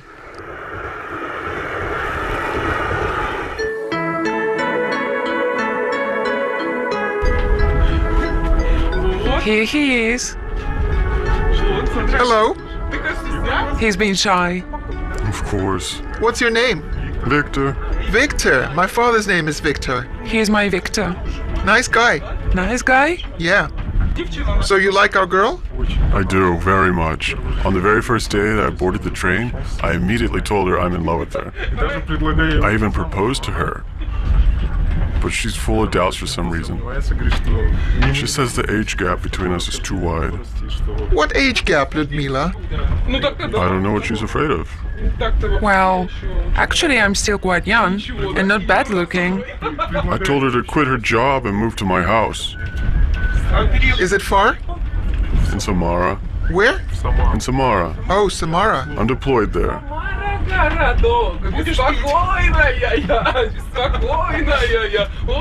I'll calm you down. Where are you going now? To Chita? Yeah. I'm going to visit my relatives. Will you take her when you go back? I already asked her to check when the train's coming back. Yeah, I have to check when my next shift will be. Yeah, you should check, because I'm getting off soon, and I'd like to have your phone number in any case. He cut his vacation short and left his relatives behind. He wasn't shy, and he was being sincere. I kind of felt sorry for this man. Okay, Victor, bring flowers. I'll come check everything myself. And bring some chocolates and champagne. What do you need chocolate for? The railway provides us that. No, he has to buy it. I want a lot of chocolate for my matchmaking. I won't give up. We won't let these trips keep us from being together. What do you mean? Well, she'll give me her phone number, and we'll keep talking. My intentions are serious. I've already declared my love to her several times. But she just won't believe me. I'm being serious. She's always laughing. Even when you start telling her off, she keeps giggling. I must confess I didn't expect anything like that. He must have hoped for a more serious reaction. As for me, it was something of a show. Not a show, but I don't know how to put it. Okay, we'll wait for you. We'll put your feelings to the test. Bye. Yeah, your feelings. What can I tell you? He's quite serious. You're the one turning it into a joke. I'm telling you, Just look at him. You know, it's not just any man that would tolerate being questioned by a strange woman as though he was a small boy. No, how can I put it? It's not that I don't believe him. It's not that. I'm just making fun of it. There's a woman in our team who's never in a bad mood. That's our Ludmila. We call her Ludmila the Joker. I'm like mommy to the passengers. They come crying to me about all sorts of different things that happen to them. It happens all the time. Yesterday, one of the passengers told me he had been fired from work. I felt sorry for him. He only had a little drink in the office to celebrate the New Year. They could have forgiven him, but they didn't. He said that talking to me made it easier for him. Working in an economy class carriage is difficult because you've got 52 passengers. You've got foreigners, Russians, children, and small babies. Sometimes people smell really bad, You've got people napping, others are blowing their noses or coughing, and you've got people who are eating. It's just utter chaos. Conductors in economy class carriages really have their work cut out for them. You get tired psychologically. This is our third journey in a row, and I'm going mad. We are going to make tea and coffee with cream for the passengers. They'll help us to make our sales go. I like passengers who help us to meet our sales go. These songs are old. Maybe I don't keep up to date, but I like them. Long the sea, really forget. I have to put my vest on, according to our job description. Okay. Coffee, cream, tea. We never know if they'll want something else to go with their drinks, so I'll add something sweet as well.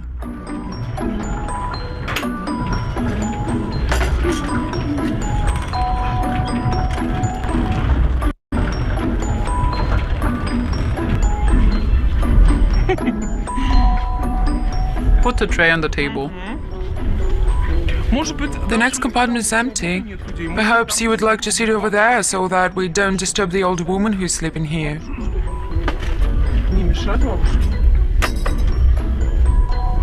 You have waffles, don't you? Sorry? Waffles. Sure, dear, enjoy.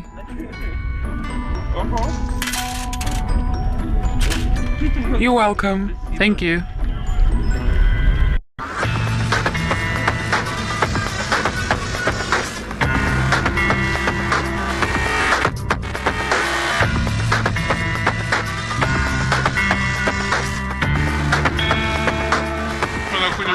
We're standing at the passenger train station in the city of Krasnoyarsk.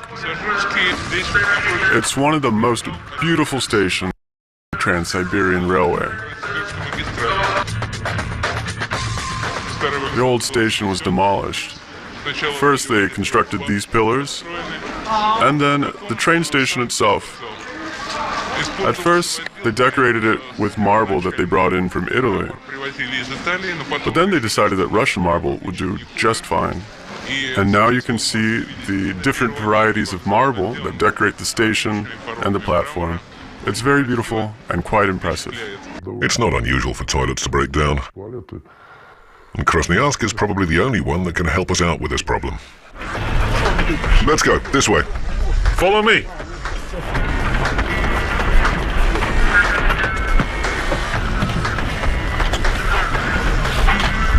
We've got a steel rope, but it's too short. I'm telling you, it's frozen. How's that possible? Look, that's ice right here. It can't be clogged up. Why not? It's so cold, it probably just froze up. Or maybe something small got stuck. You got a watering can with hot water? Such a serious breakdown has never happened before. If the station workers can't fix it, the toilets will have to be closed for another 2 days. There are no more big stations before Vladivostok, and no one knows quite how they'll cope without working bathrooms. Give me a screwdriver. Which one? A Phillips, but whatever, it doesn't matter.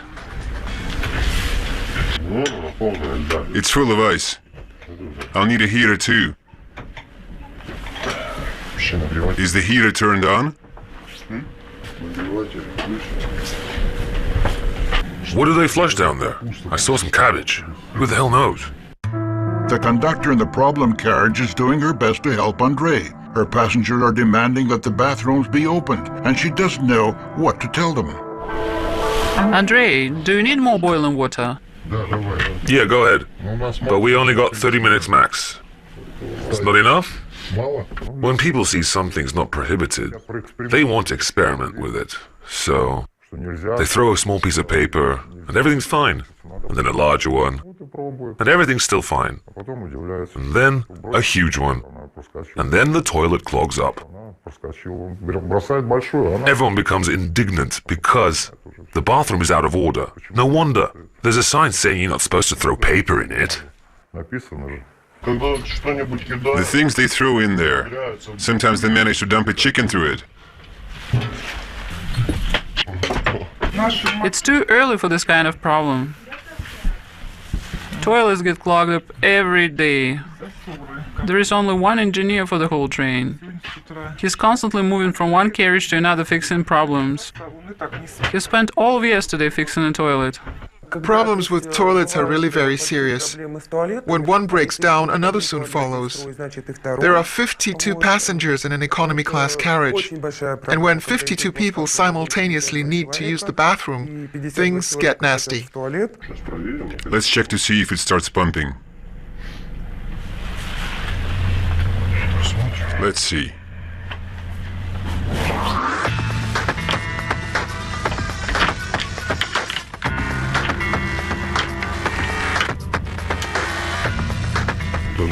It pumps up to 0.39 and then stops. I gotta make it on time or I'll have to jump out. Close it for a while. Do you need these tools? No, you can take them. Come on, guys, gotta go.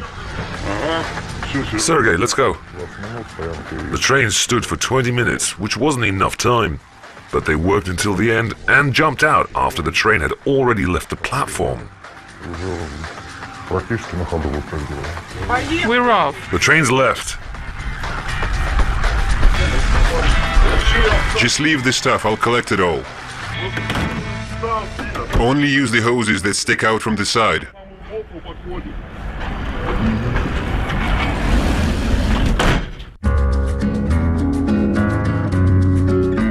The train set out before the toilets were repaired, and now the engineer is desperately trying to solve the problem on his own and get at least some of the toilets up and running. He's so responsible. Well, some people might lend a hand if it's not urgent, but Andrei always tries to get to the bottom of things. He's a handsome man, and his wife is always at his side. So no passes. She keeps an eye on him all the time and watches every step that he makes. Meanwhile, Andrei's wife, Svetlana, hands the shift over to Natalia. This is my house and my bed. When I wake up and wash up, I am at work. When I wash up after the shift, Washing marks. and lie down, I am home. Washing marks the start and end of your shift. When you do it in the morning, you're at work. When you do it in the evening, it's time to sleep. This is my home, sweet home, for 2 weeks. We spent half of our life on wheels. Her husband, the engineer, didn't sleep last night and hasn't slept today either. I'll make sure he doesn't visit her and gets a good night's sleep. She should sleep too. I hear it when the door opens. Look at her. I watch Svetlana closely. She has a husband here, and my husband is at home. I only get a chance to express my love at home. Why is she so lucky? Okay, Svetlana, we've eaten up. I'll wash the dishes and you go to bed. And don't visit your husband. When you get enough sleep, you're always so kind, so nice. I'm serious. Go to sleep, and let's all have a quiet night. Andrei should go to sleep too. I'm switching the lights off. Wait? Okay, I'll leave it here so that I don't bother you by slamming the door, and I don't have to keep an eye on you. The conductors are doing what they can to prevent the passengers finding out about the toilet problems. They want to avoid a panic. We've had plenty of foreigners on the New Year trip who were eager to see Lake Baikal or enjoy Russia's frosty winter. There was an orchestra from France once with a huge box, and we didn't know where to put it. On the one hand, you have to make a report, but on the other hand, it was only violins.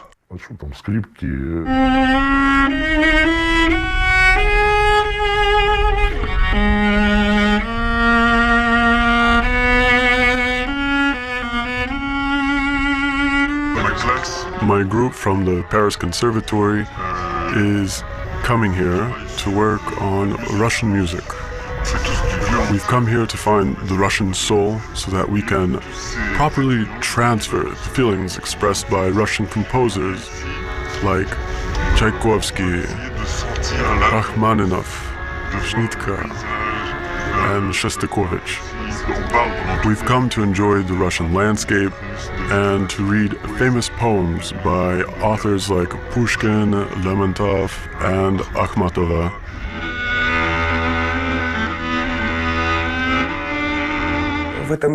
We had a group of French musicians on this train who had come, as they explained, to feel the Russian soul. I was surprised to see that they washed their clothes and hung them in their compartments. But what really amazed me was that they read the tale of Tsar Sultan by Pushkin in French.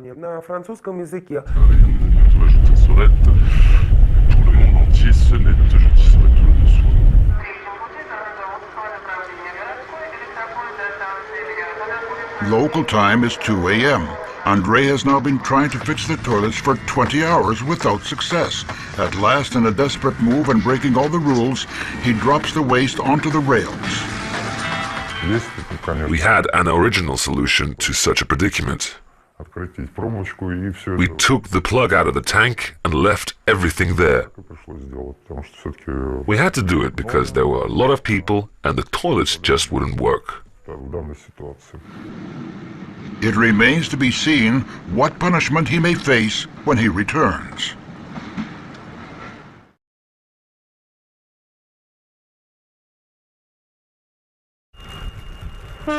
The train to Vladivostok travels through the very heart of Russia. An exotic trip for foreign passengers with fortune-telling and Christmas cheer. Kolada, Kolada, open the gates. Wow, we've got so much. Natural resin, chewing gum. Close your mouth to keep it warm. It'll get soft.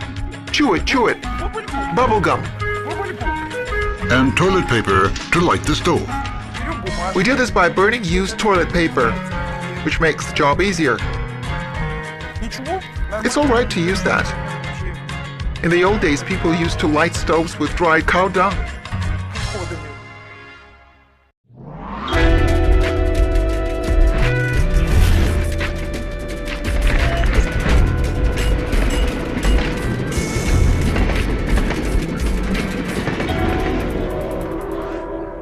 Moscow to Vladivostok train is the country's most important rail journey. It's the most difficult. No, move back. And the most unpredictable route. But it also has the most experienced conductors. Tell me, Chief, what can you do to me? Everything. I can do everything. How far will they go to protect passengers from fire? Engine driver staff car speaking. Smoke was pouring out. Or keep the frost away at 50 degrees below zero. Well, can't you go any faster? It's cold out here. What can be done when every single automatic system fails? Okay, guys, here we go. Uh-huh. Come on, Sergei, we're off. The main Russian train crosses the entire country and back again.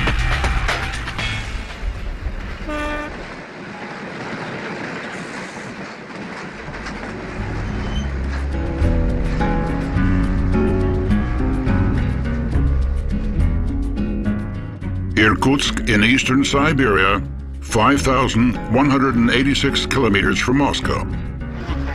Now we've arrived at the Siberian capital, the glorious city of Irkutsk. Further on, the train will go through the pass and then on down to Baikal. It's the Grand Angosolskaya Loop, the biggest on the Trans Siberian Railway line. The train will stop for 25 minutes. Exit to the city from the railway station through the tunnel. Goodbye. Goodbye. Wow, they've learned Russian already. They can say goodbye.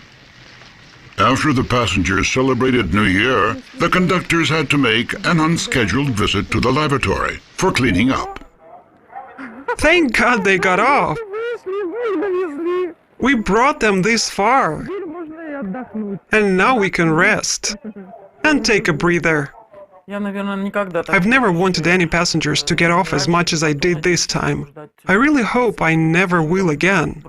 Although everything was fine when they were leaving, I still can't help feeling a little resentment deep down. As troublesome passengers disembark, the staff's spirits rise. They decide to go carol singing because tomorrow is Orthodox Christmas. Basically, for most Orthodox Russians, Christmas is a bigger holiday than New Year. A lot of people associate it with a fairy tale, a Christmas fairy tale. Christmas is our old Russian holiday. It involves a lot of songs and rituals. It has always been celebrated in Russia. Will this work as a skirt? Like this, right? For Christmas, conductor Antonina plans to dress up as a character from one of Gogol's collection of Christmas stories. We used to tell fortunes at Christmas, in different ways. We would throw slippers over our shoulders, and when it landed, wherever the toe pointed, would be where your future husband would come from.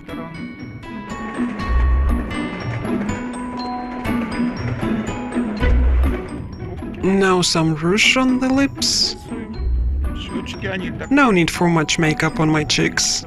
They're already quite rosy. So, do I look like Saloha? By the way, she told fortunes too. I'll call the neighbors now and we'll go carol singing with the girls. So girls, are you ready? Let's go! Let's go, all together! Let's go! Let's go caroling! According to Russian tradition, people go carol singing at Christmas. It's called kalyada. Adults and children dress up, and people treat them to sweets or pies. We decided to sing to the passengers and get some treats from them too. Well, we'd already treated all the children. I'd like to see you flying on a broomstick. A broom? I wanted to dress you up as a name. I'm afraid my tail would fall off. Good evening, Kolyada's here. Kolyada, Kolyada, open the gates. The gates are open. Kolyada want something? Yes, of course.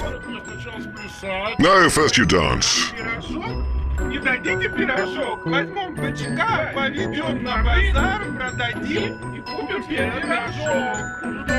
Kolyadas are here. Open the gates. We should pay you? So you only think of money. A little pie. Natalia, bring us some sweets. Give us sweets, will you? I couldn't have imagined my people even thinking of going caroling. Honestly, my eyes nearly popped out. I just thought, wow, cool. What a great idea. The passengers were quite pleased too. They went along to wish everyone well, made jokes, and everyone had a good laugh. Do you know any Kolyada poems? No. Really? Колядин, колядин, я у мамочки один. Я маленький мальчик, сел на диванчик, с диванчика на бочок. Платите ко мне, скажи, пятачок. Ну, конфет дай. Give them some sweets now, maiden. I already did. I did. Now we'll sing Christmas carols, we'll dance, and you can recite a poem. За окном ложится снег, снег пушистый, новогодний. С Новым годом всех-всех-всех поздравляем мы сегодня. Well done. What a clever girl. Thank you and congratulations. May you have good health and no illness. Grow up smart, strong, and healthy. Goodbye. Goodbye. We must move on. Bye. Thank you. Bye. С Рождеством Христовым. Merry Christmas, Orthodox Christians. Merry Christmas to you. Колядин, колядин, я у Снегурочки один. Я маленький мальчик, сел на диванчик, с диванчика на бочок, платите мне пятачок. Snow Maiden dance. Sweeties, sweeties. Oh, thank you.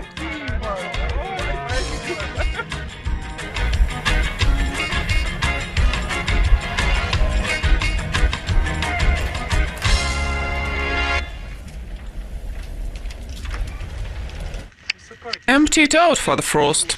Empty it. Ой, сколько на колядах. Wow, we've got so much. How many carriages did we get through? Oh, here's something good. We gave out so many sweets. We greeted the children. We treated the French.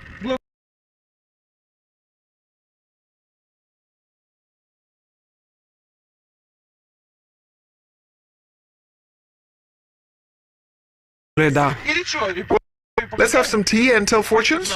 You want to sleep? The old tradition of telling romantic fortunes. Natalia is especially interested because home life has been strained recently. Her husband like her being away for a fortnight every month. What's troubling you? What's in your heart?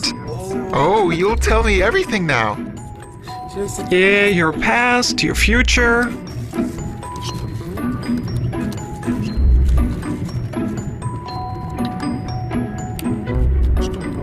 What's in your head? Wow, a meeting with the King of Diamonds. That's good for you. What about the King of Diamonds? Tell me. He's a fair king. Fair means kind, right? He'll be kind to me. The meeting is in your interests. So if I meet him, everything will work out. It's in my interests. I see. Do you believe in fortune telling? Your love, your interest. And there's a stately house. It'll be a late meeting. It won't happen soon, right? Okay then. Natalia returned to her compartment with a smile, hoping that things would work out at home. Everyone wants to believe in the goodness of people at Christmas. Okay, I've washed. My shift is over. It's time to write my wishes. I'll put them under my pillow then, and when I wake up, I'll pull one out with my left hand, and that will tell me what my future holds. The people who taught me that promised it would always work. That's it. Good night.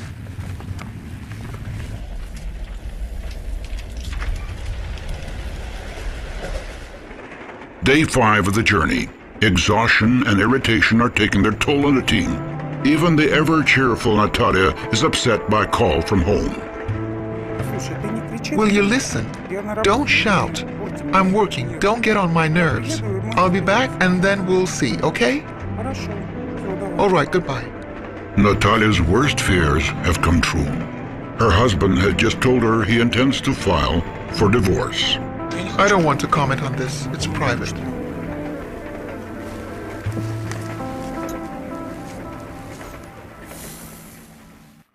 We have a general rule not to talk about our private lives. She's trying to avoid the subject, and I try not to ask. Why should I upset her even more when there is no need? All the time I've had this job, he's always been against it. This was just another quarrel, another row. He's just jealous, and he misses me. I don't talk about it much. I work closely with Sergei, the chief, and Svetlana. We've worked together so long we can always tell from each other's moods what's going on in our lives. Train staff need to know for sure that someone's waiting for them at home. If that's the case, everything works out well because they'll be concentrating on work instead of problems at home. A firm belief in family is important. May everyone have that. Anyway, too many are often less than lucky in their private lives. By noon, even cheerful Ludmila is feeling sad. Her favorite passenger will soon leave the train. She's worried she may also be saying farewell to a chance for happiness. Let me kiss you goodbye. Well, come closer. People can see. I'll miss you very much. Really? Yes. You promise? Svetlana, what's wrong? She doesn't want to leave you either. Yeah, she said something like, I don't feel like getting off. I say, okay, no problem, if you're not sick of traveling.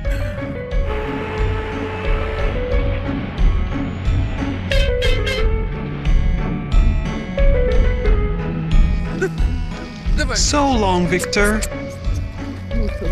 Okay, bye. Don't drink too much. Birthday wishes to your mom. Bye, Svetlana.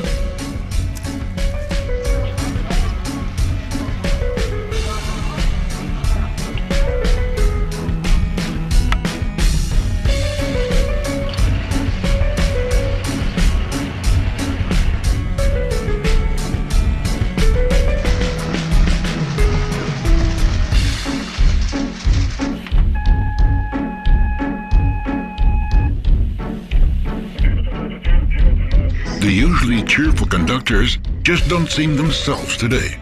The only thing that could take Natalia's mind off her troubles was traveling through her native land. The closer she gets to the village where she was born, the more pleasant memories return. I began working on this train because I wanted to see more of my native land. The tears flow and I get a little sad. I just want to get off and walk. These are my native hills. As we passed them on the train, I recognized everyone. I went everywhere around here as a child. It's so nice to walk around your motherland. We waited for the train on those very benches. Going so far away from the train isn't really allowed, but the chief turns a blind eye to this. He knows that Natalia needs a little distraction from her troubles at home. For 20 minutes, I'm home again. I love it here. I miss it, but there's no other way I could get here. See over there? Steam from the stoves. There's no gas, so the whole village is heated by wood-burning stoves. There isn't even charcoal. They burn firewood in minus 40 degrees. There's an old proverb. God made Sochi, and the devil made Mogochi, this village. They say it's the opposite of heaven. Sochi is said to be like heaven.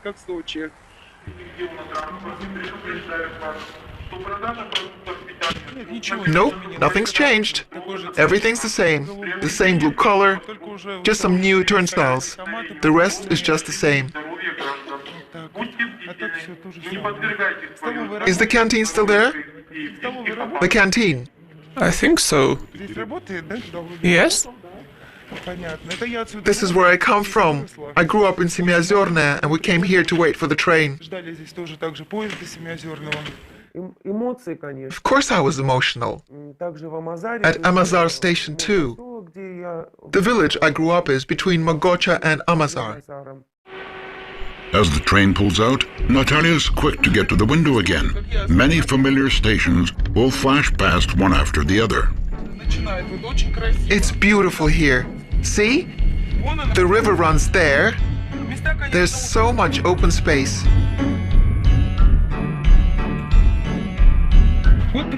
Now we're at Amazar Station. When I was little, they'd take me to the shop here. The taiga has become so sparse, foreigners have probably cut everything down.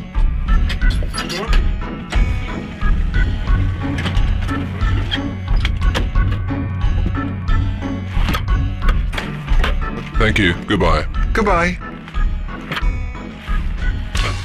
Goodbye. Goodbye. Excuse me, which one is better? Which? We have pies with potato and cabbage. Cabbage and... I'll have one with cabbage. Yes. In Amazar, I always buy natural chewing gum.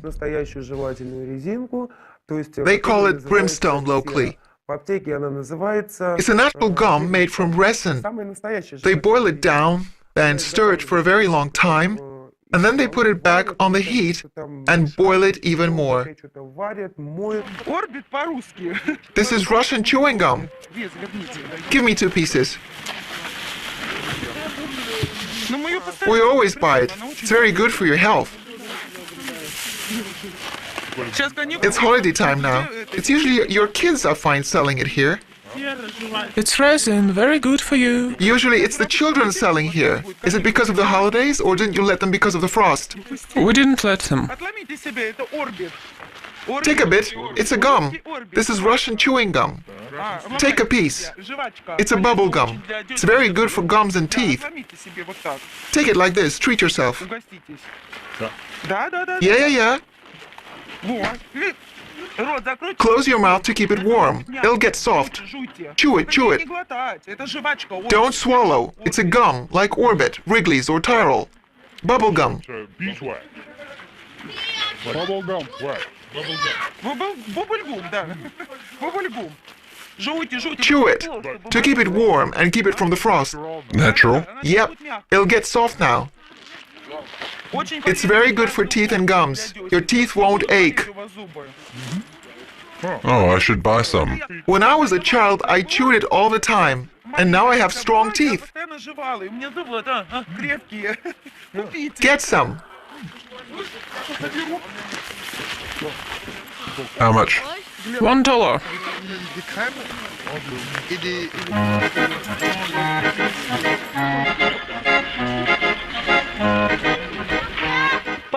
Bye-bye.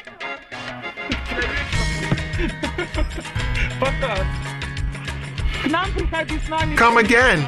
We'll take you with us on our way back. Do you want to visit Moscow to see Grandfather Lenin? The dogs are seeing us off too. Bye. They're still less than halfway through this trip. In just one more day, they'll reach Vladivostok, where the staff will get a short break before the return journey. And another 7 days of traveling back to Moscow.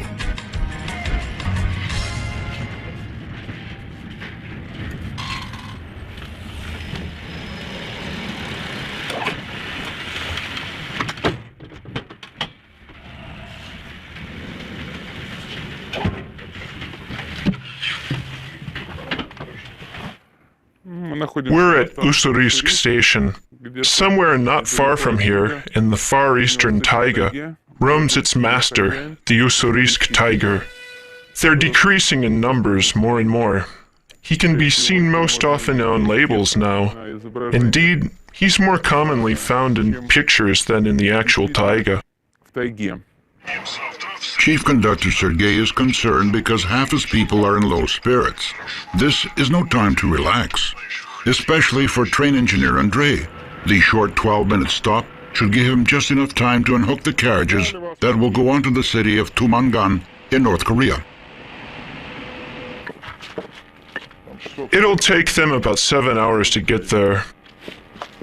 They'll get to see a communist society.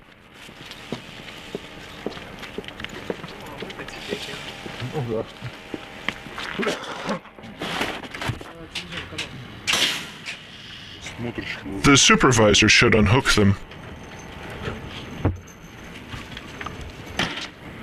To Korea. Say hi to Kim Jong-un. All right. Lots of best wishes.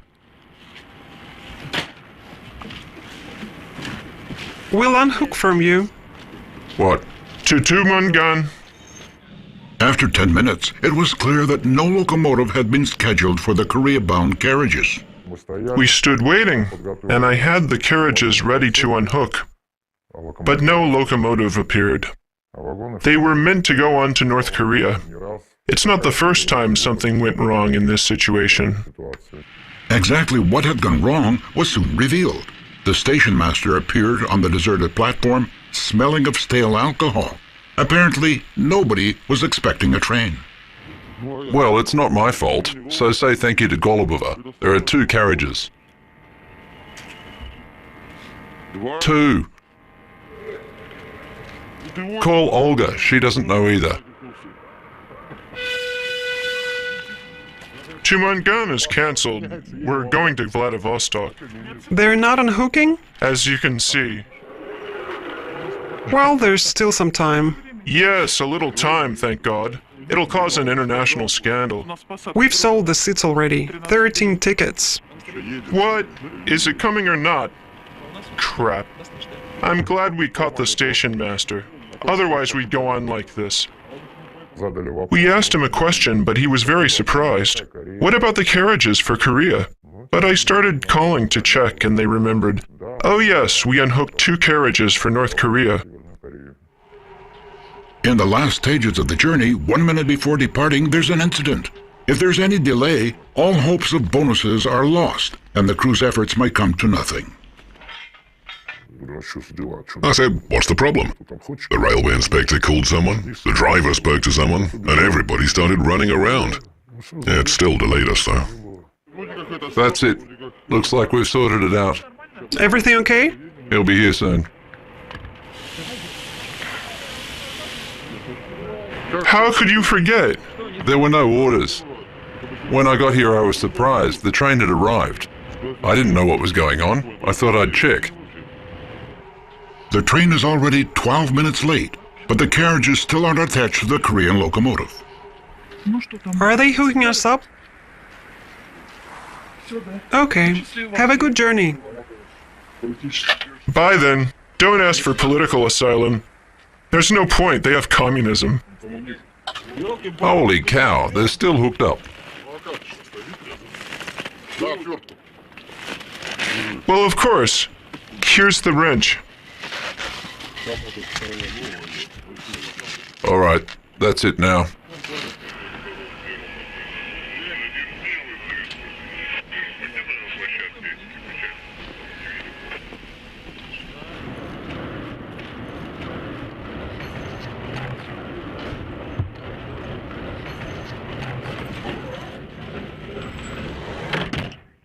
Now we can all go home. They are now almost half an hour behind schedule, and that will never go unnoticed. The chief will have to account for other people's mistakes. In the end, they always charge me. Now even Sergei feels less cheerful. When all the conductors are on edge, it can be a challenge to avoid quarreling, which often happens towards the end of the journey. Ladies and gentlemen, we're now arriving at our final stop, Vladivostok. Please take extra care with your personal belongings and be sure to leave nothing on the train. Once again, Happy New Year and Merry Christmas. Very best wishes to everybody from the entire crew.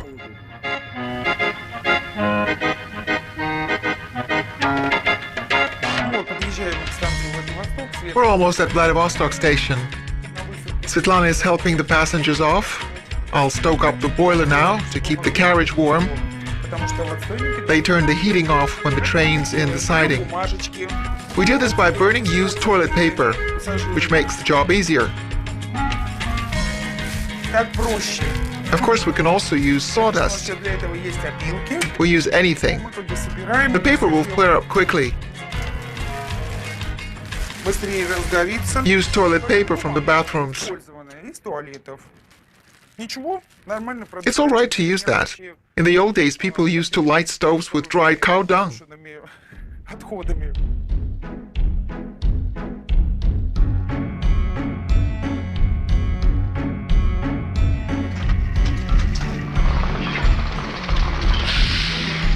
The final station. Passengers say their goodbyes to the conductors, who are still only halfway through their journey. Okay, Bertie. So, did you take a picture of Sergey, Susan, and I?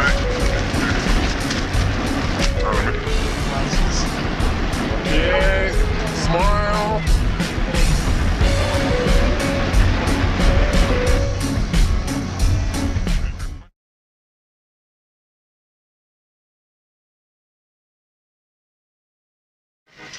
Vladivostok provides only brief respite before the journey home.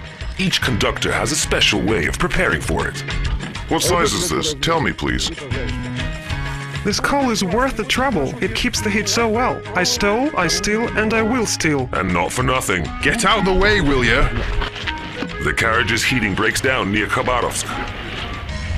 If they don't do anything about it now, we'll continue traveling on a shovel. In conductor slang, on a shovel means stoking.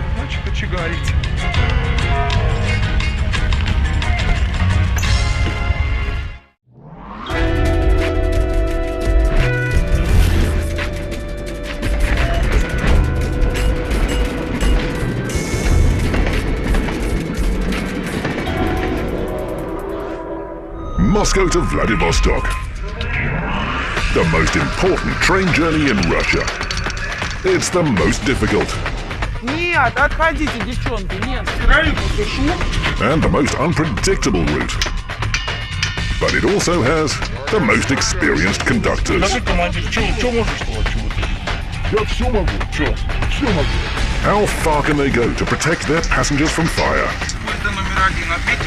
Плохо выхожу, оттуда уже дым валит. Or to keep the frost at bay when it's minus 50 degrees. And what do they do when every single automatic system fails? Ага, все, Серега, выбегаем. Russia's main train crosses the entire country and back again.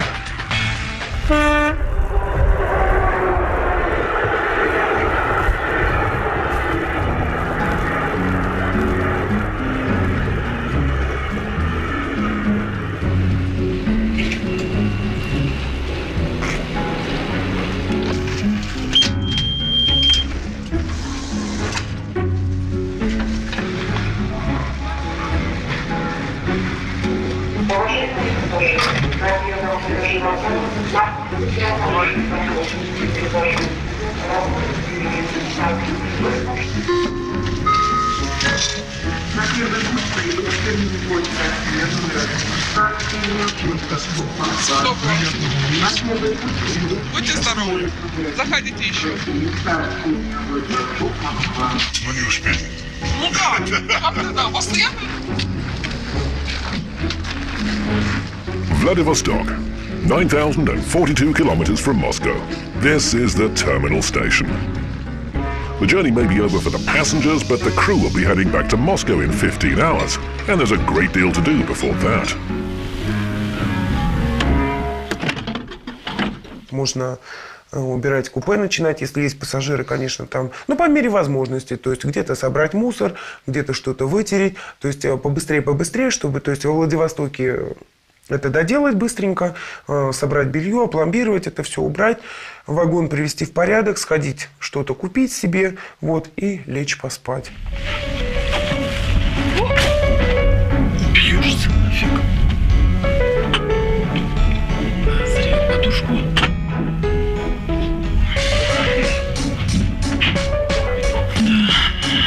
Сейчас бы яркий свет включила, было поярче, но не могу. Сейчас у нас батарея, она разряжается, особенно зимой. Поэтому при таком тусклом свете не все видно. Бывает такое, что батарея сядет и в темноте. Потому что как ее, только от генератора, а генератор-то когда поедет поезд, только тогда он включится. Все. Застелили.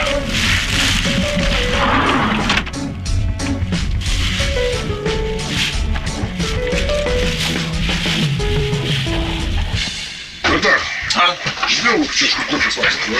Папик, видишь, в чем я одета? Да фиг с ним. Папик, я уже пошла. Давай. Я уже в мусорке была, но не охот мне руки мыть. Сейчас мусорка придет, давай, а вот давай ты вот раз в жизни. 15 рублей скажу. 15 рублей, да. Давай ты нам со Светкой сделаешь раз в жизни, папа. И 18 скажи за сливку. Вот приехали во Владивосток, вот давай вот. Ты смотришь, что показывает, да? Ну правда, сделай вот нам раз. Придет и сказал: Света, Наташа, нате вам кофе, девочки мои. Вот тогда я понимаю. Да. Ну сделай нам. Ты посмотри, сейчас все равно себе сделает, нам нет. Мне некогда. А мне тоже, у меня сейчас мусорка придет. Все, начальник, я пошла за углем, люди, если буду орать. Я пойду, мне больше этот уголь нравится, наберу чуть-чуть. Люда, там холодно, да? Я сказала. Вот он уголь, по-моему. Лед! А лед? Там мусорка, по-моему, сигнальная. Что, мусорка едет? Или что? Какой ты тут? Опа-на! Зато классный уголь. Лучше немножко потерпеть. Но уголь классный, очень хорошо держит тепло. Мне он нравится больше, чем московский. Воровала, ворую и буду воровать. Вот так. Prudence is what makes Natalia break the law. She's an experienced conductor and knows that a little coal in reserve is always welcome. It's not the first time her common sense has helped the whole crew. Ага, наши все люди прорываются за углем. Мое любимое дело – это воровать во Владивостоке уголь. Мне очень нравится их уголь. Много тепла. Вот, сразу загорается, не как наш московский. Я беру очень стаканчиками, в общем. От него прям жар такой хороший. Кто-то подходит, так гребет, я всегда копаюсь. Холодно очень. Минус 23 для Владивостока. При такой влаге очень холодно. Сейчас будет тепло. То есть как бы мы и раньше в деревне топили углем. То есть с детства я научилась вроде разбираться в угле. И раньше в деревнях вообще растапливали, сушили помет из-под коров, ну, из-под крупнорогатого скота. Сушили это и запасали, растапливали печки. Говорят, очень хорошо. Ну, это горит. Вот сейчас подкинем и будем греться. Хотя еще то тепло держится. Вот, тем углем московским. Сейчас вот этого закинем, ведра 2-3, и как бы хватает где-то часа на 4. Проводники, ну, как бы воруют, не воруют, ну, стараются, заимствуют уголек там, где есть возможность.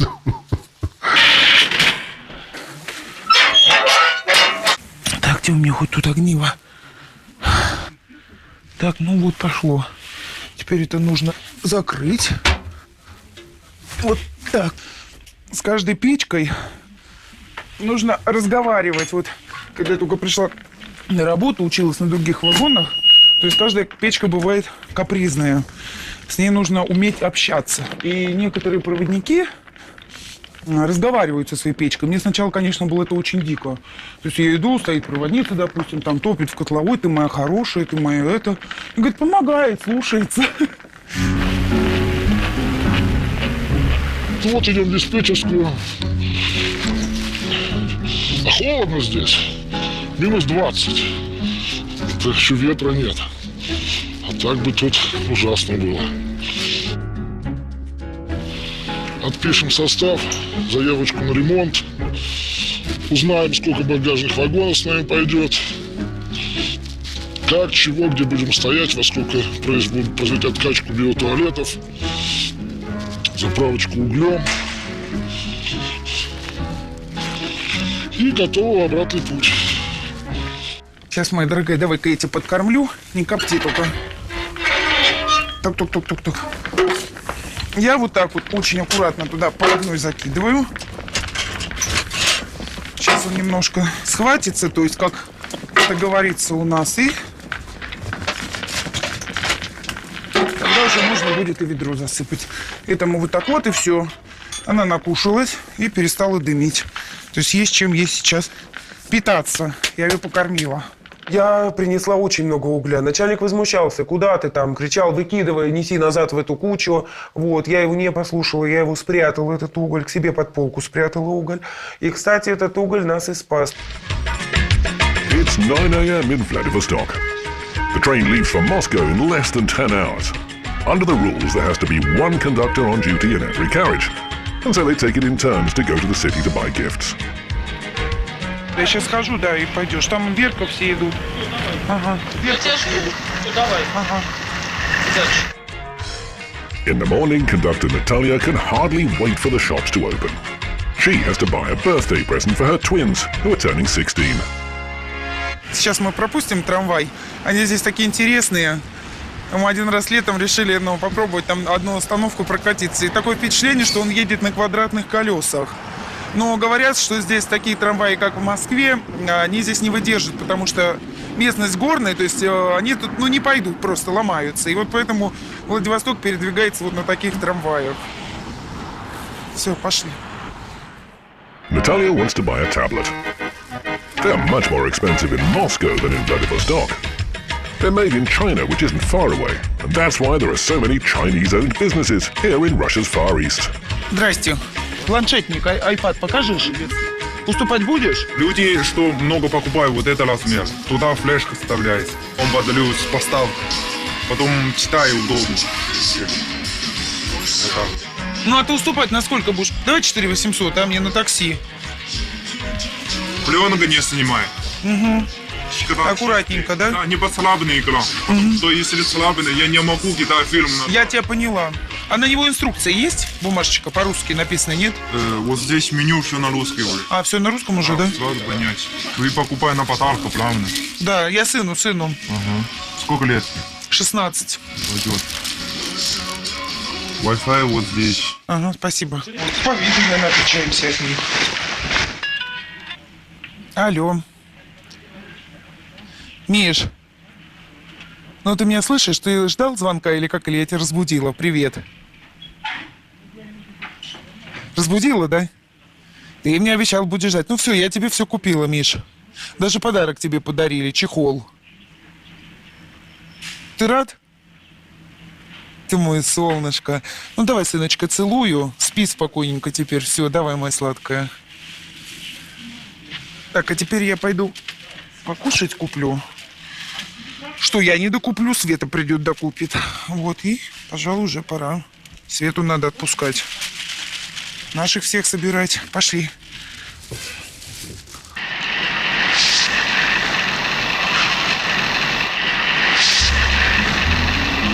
Тут, наверное, смешано. Тут и русские почему работают, тут и китайцы. Вот, всякие.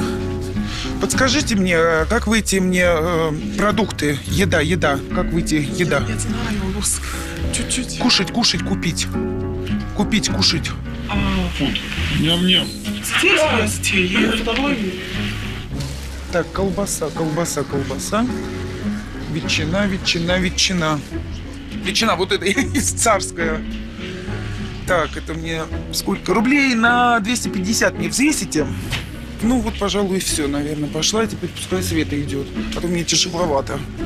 Вот, в холод опять в вагон, быстрее и спать. Svetlana's not the only conductor to be going shopping. The chief is too.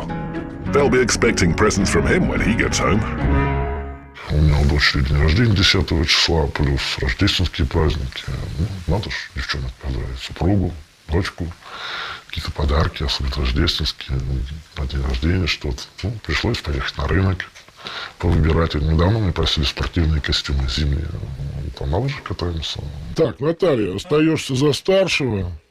Я прошел, вроде все нормально, все убрали, состав водой, углем экипировали, откачали, все вроде нормально, все сделали, ремонт осмотрели, нас притащили. Проводники тоже вроде пришли все, так что... Все расписались? Да, все, да. Так, все, давайте, за старшего. Аккуратнее здесь.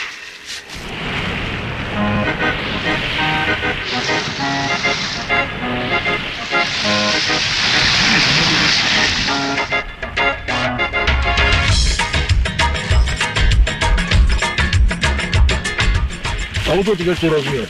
Скажи, пожалуйста. Дешевле, если я возьму 2 костюма. 48-й? Ну, они 5800 стоят. Ты видел? То же самое на них. Если у него померь, на себя оденьте. Мне 1,60 м, только 59. Ну, ничего страшного. Что свободно можешь говорить? Помнишь? Вам говорите.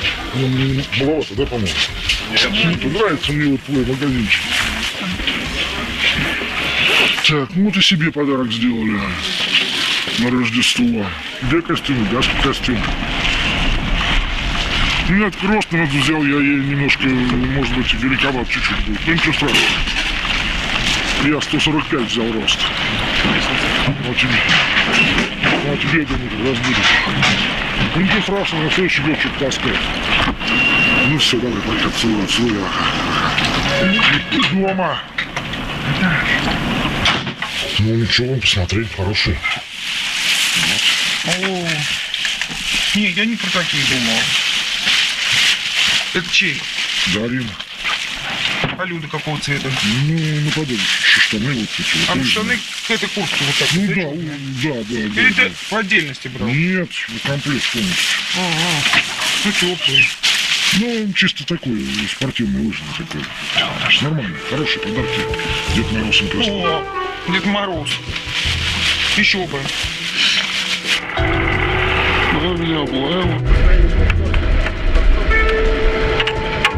Все, в люлю. На 3 часа. На 4. Вырубаем за 5.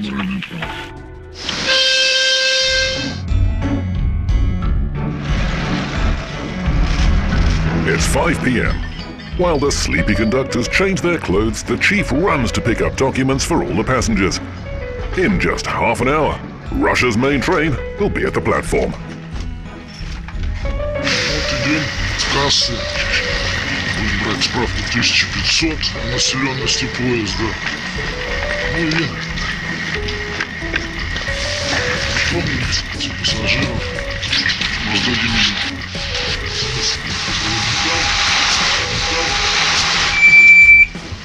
Что там, по электронке много? 5 вагонов. Да не пустые, но процентов 40, наверное. Загруженный состав есть. А что так мало народу у нас сегодня? А уже приехали. Ну что, еще раз с праздниками, поедем домой. With the chief busy sorting out paperwork, Andrei, the engineer, attaches the freight wagons. And the other conductors greet all the new passengers. Самый лучший в мире поезд.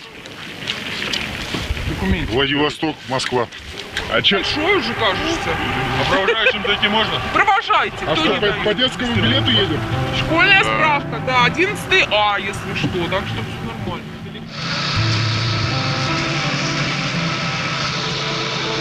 Какие у вас места?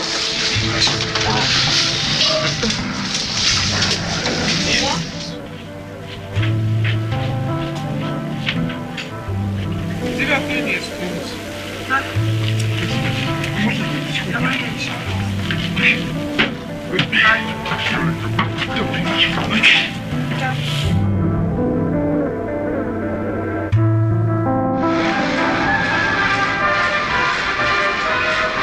Все, дают нам отправление, едем домой. Сейчас Маша Славянка нас будет провожать.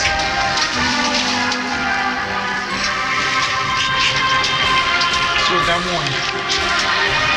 Дай нам, Господи, счастливого пути. То есть сейчас провожают все проводники станцию отправления. Спасибо, всего доброго, до встречи. До свидания.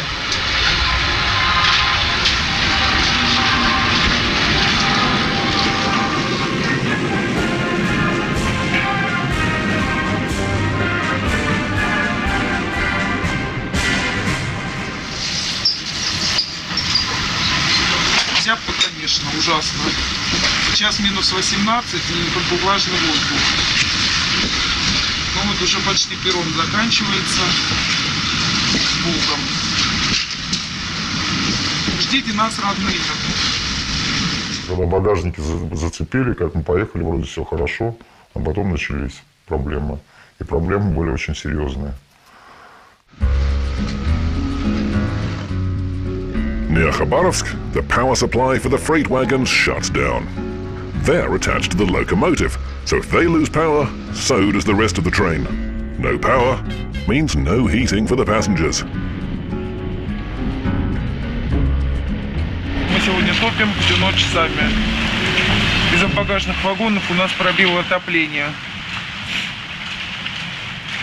Сейчас, если ничего не сделают, то будем дальше ехать на лопате. На нашем разговоре, на разговоре проводников на лопате, это значит кочегарить.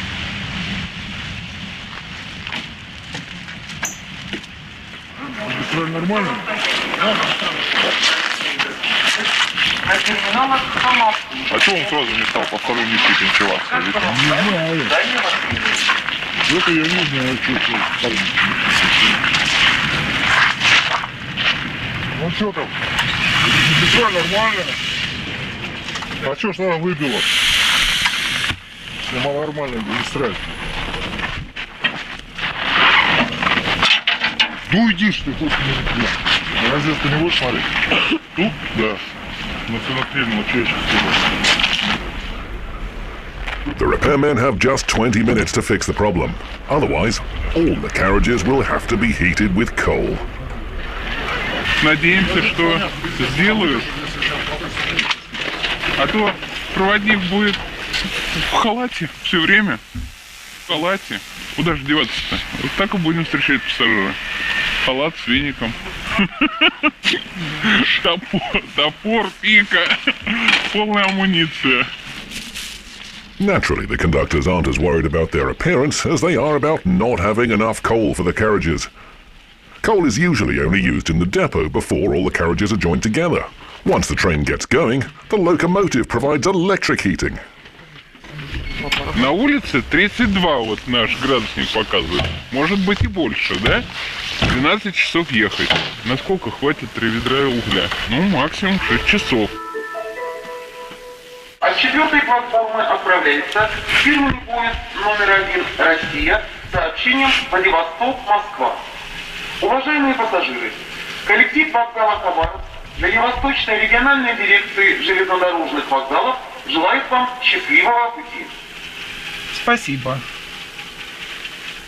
За счастливый путь. Так, все чисто. Никого. Обычно в Хабаровске толпучка такая бывает страшная. Все отдыхают. Выходные. It turns out there's no way to repair the electrical equipment, and the temperature in the carriages is falling fast. Andrei thinks that all the carriages should be moved to the front of the train, so they can be connected directly to the locomotive. Слушай, а нам всю группу туда отправлять, а не один вагон. Всю группу, конечно. Потому что пока маневры будут, я розетку не успею поменять. А, блин, там розетка-то сгорела, блин, сейчас вот второй вагон. Розетка сгоревшая, магистраль целая. Да. А сейчас еще наверняка, блин, и пинч там.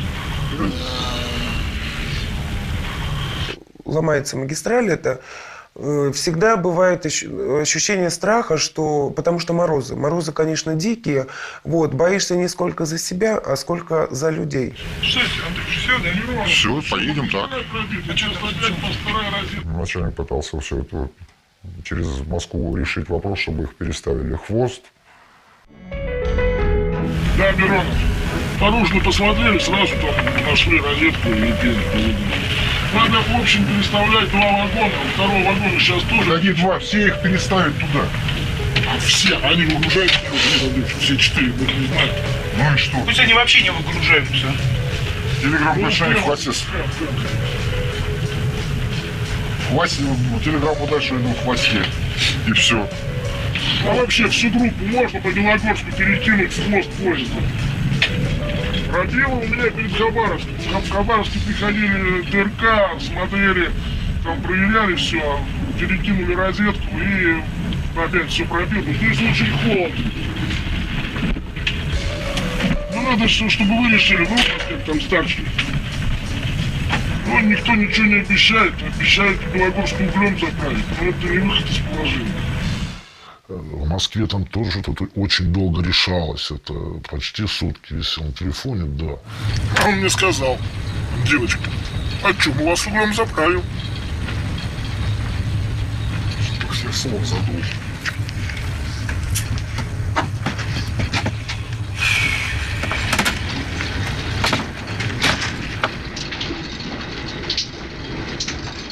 На улице-то у нас было холодно, зима.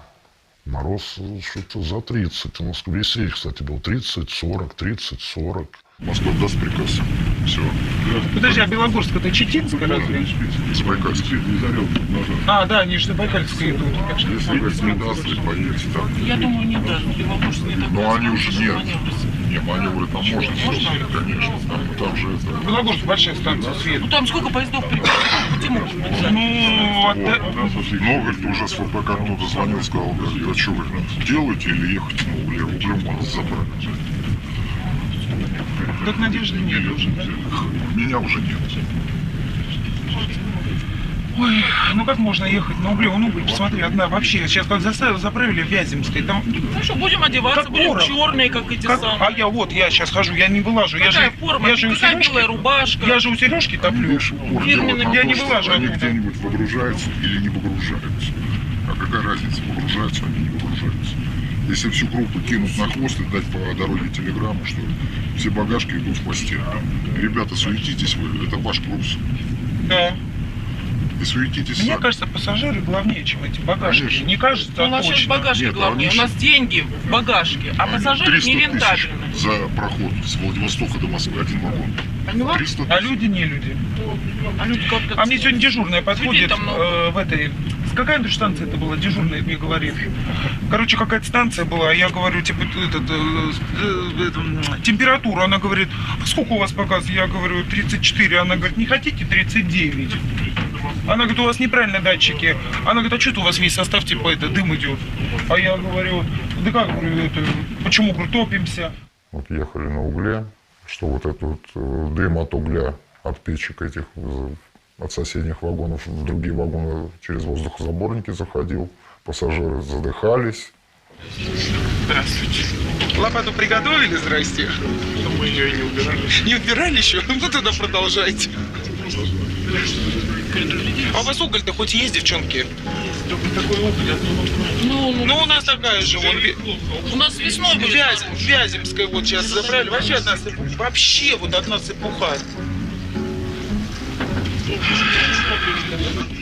Хорошо, хоть еще вчера во Владивостоке наворовали угля. Moscow has yet to approve moving the freight wagons, but the temperature's falling quickly, and there's only enough coal for 3 or 4 hours at best. Eastern Siberia still lies ahead, where it's minus 50 degrees.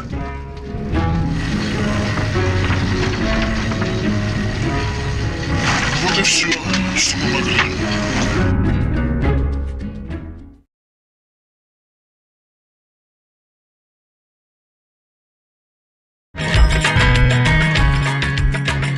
It's minus 46 outside and the train's heating system has broken down. While the mechanic looks for a solution, the conductors hunt for more coal.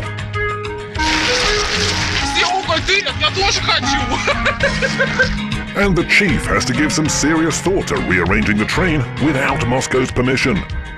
Да вот надо было сразу заняться этим делом, там ремонтировать. Зла не хватает.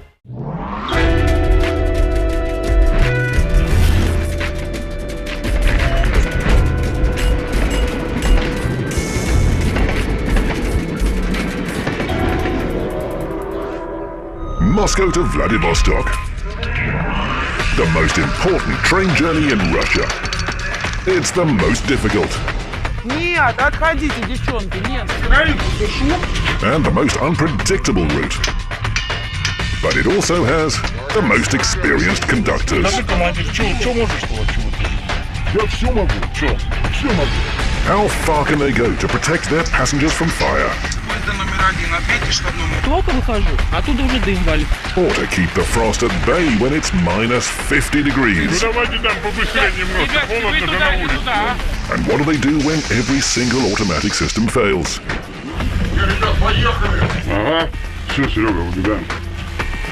Russia's main train crosses the entire country and back again.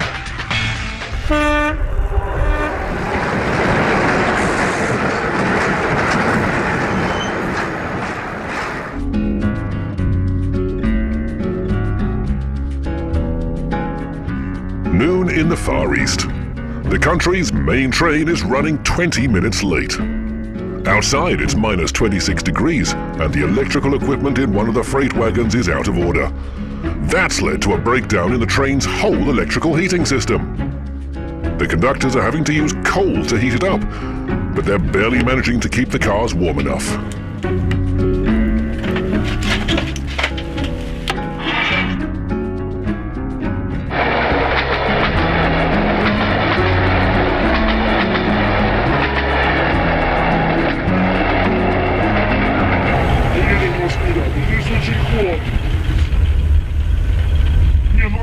Как нам бы ехать? Вот извините. Тут как? 4 багажных вагона. Я не знаю. Решать надо, сейчас буду звонить. Хабаровчане, что говорит, мы сейчас задержку сделаем, минут 20 не успеем.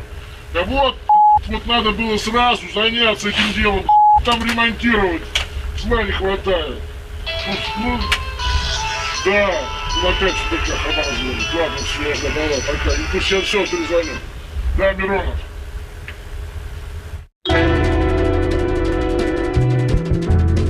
Остывает сразу. У меня за полчаса на 30 градусов остыло. В нашем вагоне я не могла раскочегарить. У Сережки-то раскочегарила быстро, а у нас нет. In an hour, the train reaches Bielogorsk station. The chief conductor's facing a difficult choice. To fix the heating problem, all the luggage cars need to be transferred to the rear of the train, but that'll make unloading more difficult. And if they're not unloaded on time, the entire crew loses their bonuses. But if they're not unloaded, the passengers freeze. Mironov tries again and again to get the okay from Moscow to rearrange those cars. Ну надо, чтобы вы решили, ну, как там старший.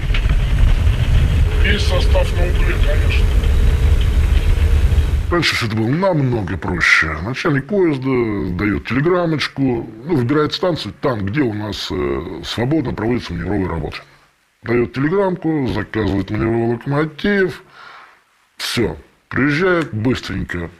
Маневры, перекинули, выцепили вагон, поставили туда, куда сказал начальник. Сейчас, после того, как у нас ОАО разделилось, везде свои компании, все стало очень сложно. А он мне сказал, девочка, а что, мы вас углем заправим?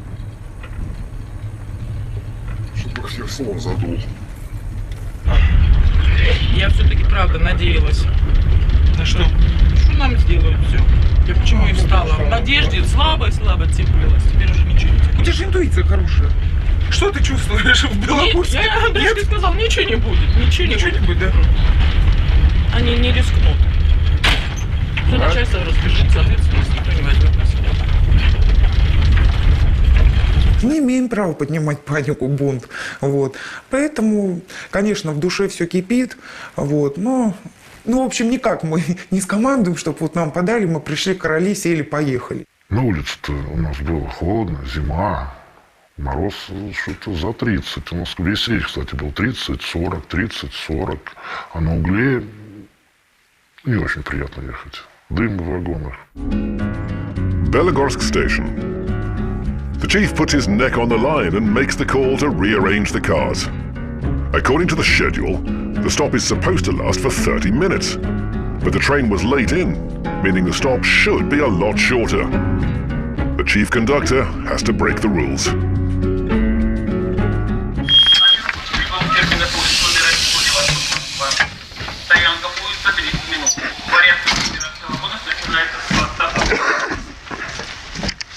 На первый путь прибыл фирменный поезд номер 1 сообщение Владивосток-Москва, стоянка поезда. Наверное. В порядке нумерация вагонов. Значит, я даже не вижу машину-то. Сейчас придет машина. Эй, машина-то где? Она не видно. Нет, сейчас придут, не переживайте. Да мне надо то ли ее ждать, то ли отбивать, я не знаю, что мне. То ли отмораживать. Куда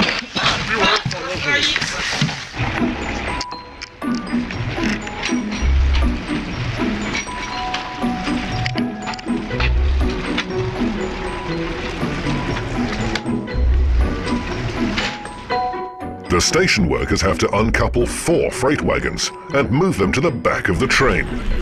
They estimate that could take at least half an hour.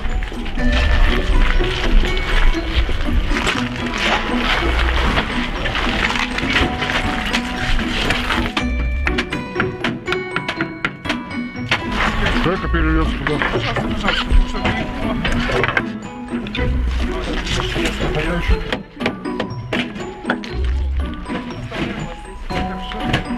Не надо, не надо. Да, вон, включай. Да, 4 штуки. Ну, все багаж.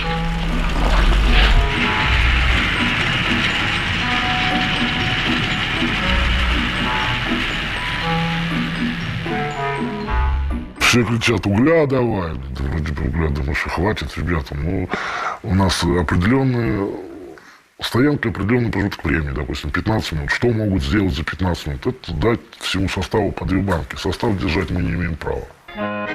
The station issued 4 buckets of coal per carriage. That's only enough to last a couple of hours, and the next station is 12 hours away. The conductors don't think the heating system can be fixed in time, so they do what they can to stock up on coal for themselves.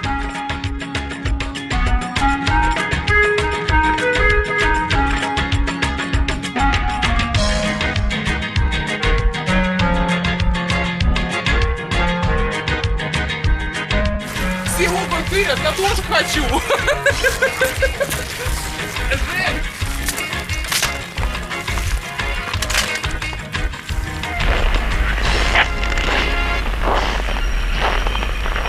Механик первого номера, ответьте начальнику.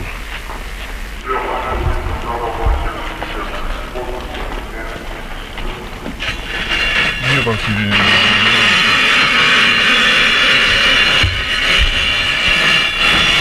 Да. Вперед, один. Дави вперед. На остановочку.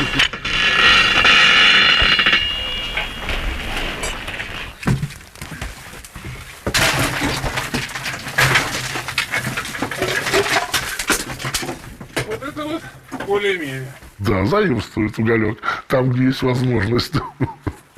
Кто схитрил, кто еще что. Ой, болеют как будто для себя. Да? Еще бегают за нами. Еще угрожают посадить. Нет, я себе как раз 2 ведра домой попробую. Очень большой минус. У нас даже зашкаливает компьютер, запутался сколько. Он стал на 5 градусов теплее показывать. Он уже замерз. Ой, холодно, не хочется даже выходить. Все в порядке, все сделали, все успели. Все красиво. Все, огонь в хвосте, почтовый багаж. Сейчас телеграммочки дам на выгрузку. На Свердловск. The problem is solved. The train's ready to continue its journey when a call comes through from Moscow. Здравствуйте. Better late than never. Moscow gives the chief conductor permission to rearrange the cars. He won't be accused of disobeying orders. But that doesn't change the fact that their stay was longer than planned, and the main train leaves Belogorsk 40 minutes late. They'll have to try and make up for lost time by the next station. Все, уже все сделали, все, уже забрали, все, мы уже на отправлении, тормоза тут. Главное то, что пассажиры будут ехать в тепле, проводники побольше будут уделять внимание пассажирам, а не топке. Руки чистые, чай чистыми руками попросить.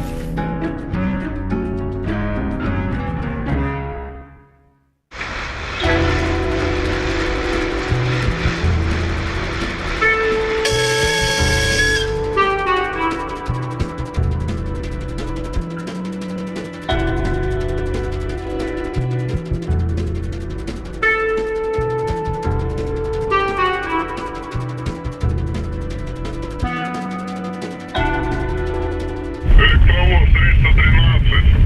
ЭБТ в наличии. Отопление сейчас попробуем. ЭБТ включим.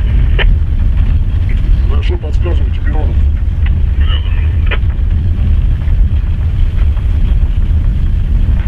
О, 3000! Yes!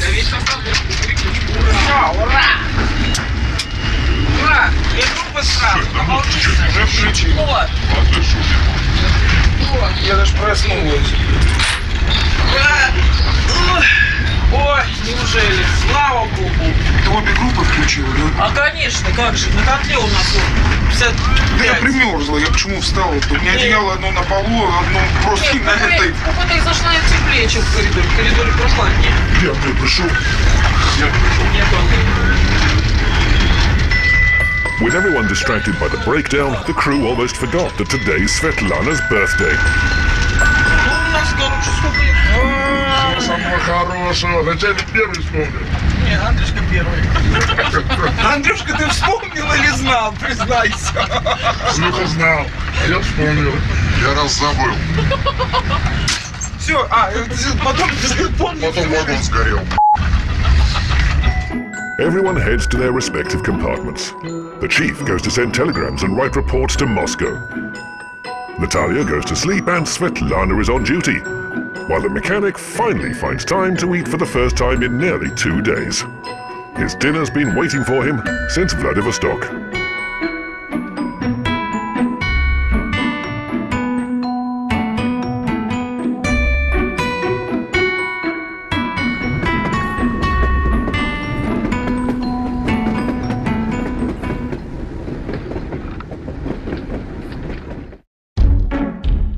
Yerofey-Polich station is 7,124 kilometers from Moscow and borders the Transbaikal region.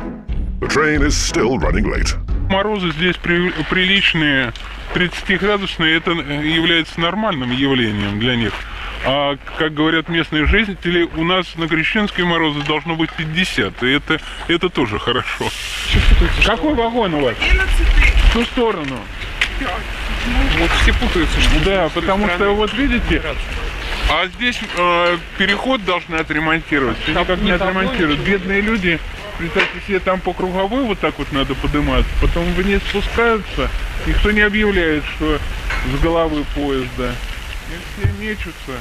Ну, у нас, как всегда, все в России.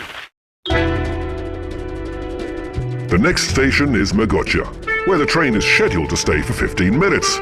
That time can be reduced to get back on schedule, but now a new problem emerges. Машинист поезда один, ответьте начальнику поезда.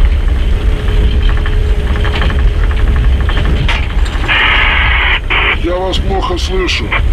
Здравствуйте, нам нужен врач по станции Моготча на 11-й вагон.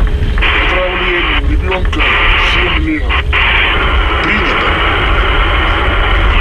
Все, спасибо, Миронов. Ну вот приходится заранее вызывать, так как не во всех и не на всех станциях у нас есть врачи, непосредственно дежурившие на вокзале. Вот по станции Моготча, допустим, я сейчас вызвал, врачи приедут с местной поликлиники. И опять же, если они не на вызове, не на серьезном вызове, и приедут на следующую станцию. Следующая станция у нас через 6 часов. Пассажирский опрос. Претензии есть к проводникам? Как едете? Проводникам? Да вы что? Проводникам нет. А что? Как что я? Сам лучше будет. Нравится? Очень. Честное слово. Два человека уже спят, но и сейчас уже тоже подумают, спят, тоже спят. Это они спят, потому что им поезд нравится. Да, потому что поезд нравится. Потому что поезд нравится, они спят. Вы мне последний раз, ребят, этим не занимайтесь. А как вы упали? Вот, конечно, меньше надо. Вечер удался? Да. А у вас пассажирские претензии есть к проводникам? Да. Наоборот, тоже не помогают. Это чем они вам помогают? Чем? Поднимают с пола? Нет. Просто доводят до места, если что. Ну, помогают, я говорю, чем? Довести до места. Слушай, это вчера было просто невыносимо. Ну, не, я говорю, вы за ним поглядываете, потому что если он сейчас напился, ему до Тюмени или хоть... Ну, сейчас он уже не просыпается, все, отсыпается, или как это сказать.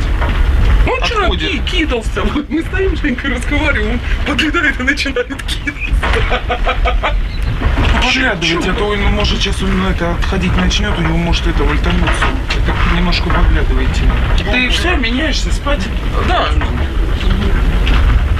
А кровь-то, а жених-то придет к тебе, нет? А? Жених-то придет? Не знаю, не звонил. Ему чуть-чуть рановато, если честно, ехать. Но он говорит, если только вот, постарается, а так рановато, на денечек ему надо еще побольше. Ну ты хоть сообщи, сядет, нет? А? Ну само собой.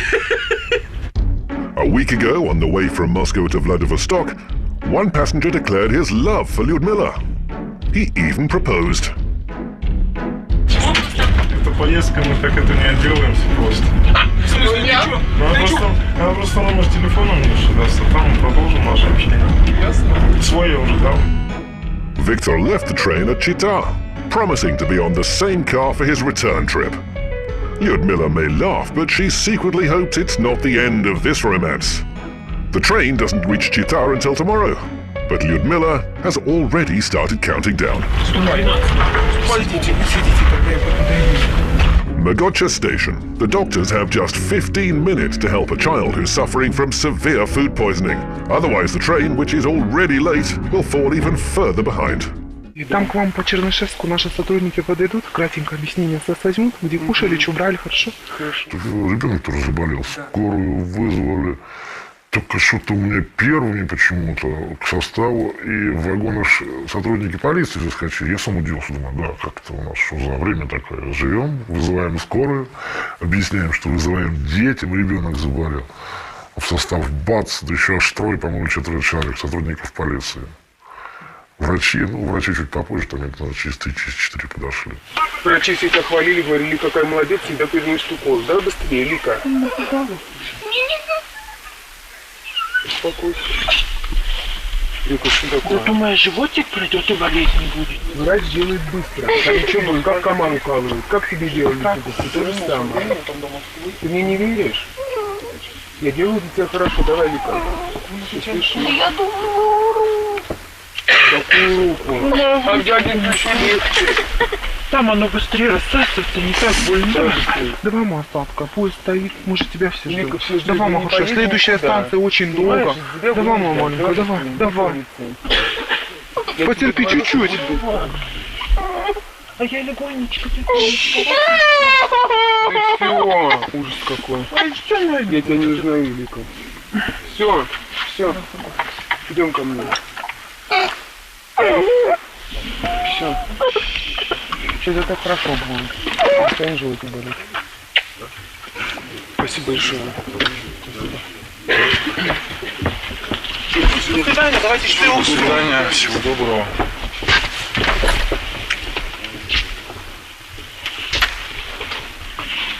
Ну все, я думаю. Такое чувство крови, что я лучше в шоке. Дома ему стало какой. Все, кошмар. Ну что, человек заболел, прибежала милиция.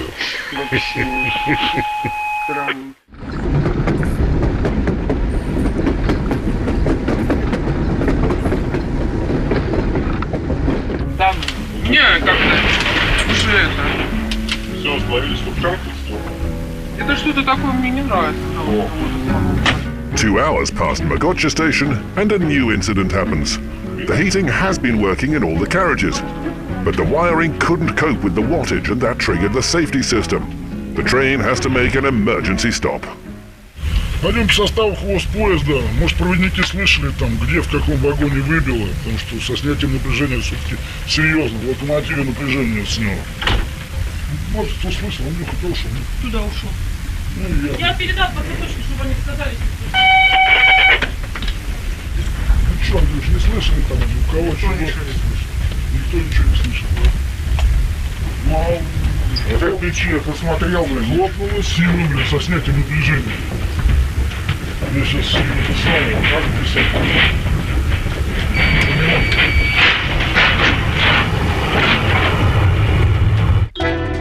The crew can't locate the problem with the power line overnight, and so the train has again reverted to coal. As the senior conductor, Natalia sets out to check whether the stoves are stoked up properly. Their coal supplies should last until Chernyshevsk. Все, короче, я пошла. Говорить сейчас вою не оберешься.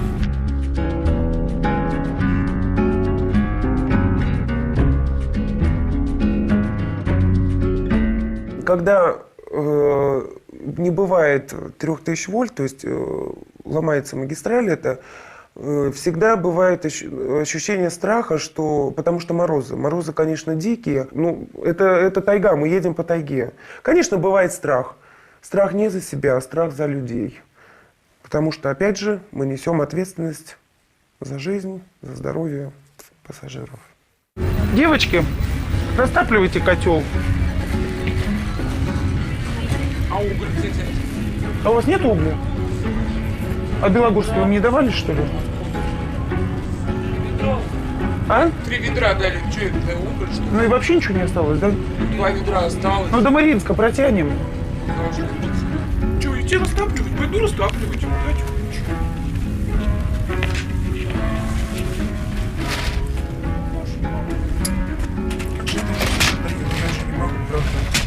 Кто виноват в том, что у нас...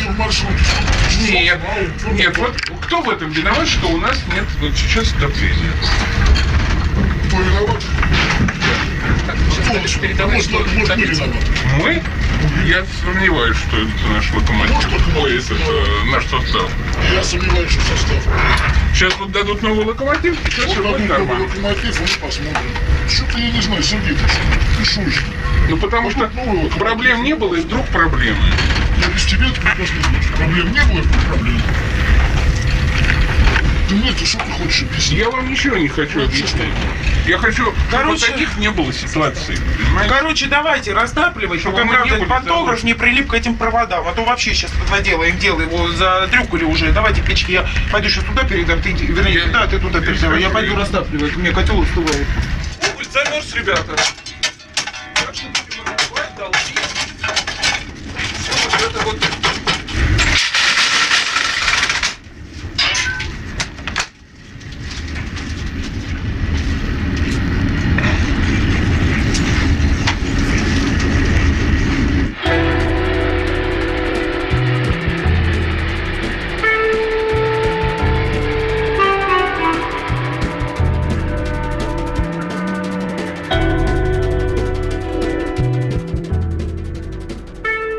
A few hours later, and the train's in Chernyshevsk.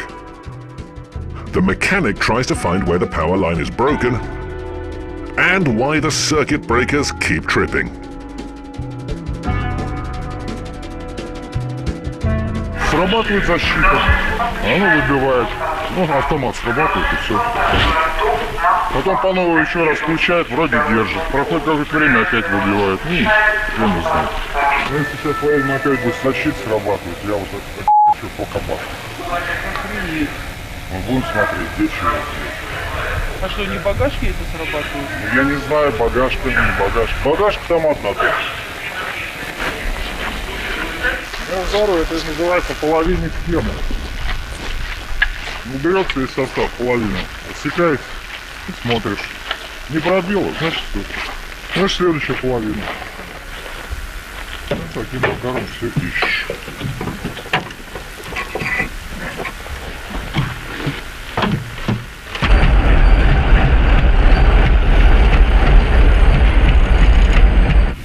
Ну что там? Ну что, пока едем, если что, выйдем тогда по Ачинскому. Пока-пока. Раздеваться, не раздеваться? Или топить пойдем? The whole crew waits with bated breath to see if the mechanic has found the problem. They don't know if they'll have electric heating in their cars for the night, or if they'll face another sleepless night stoking coal.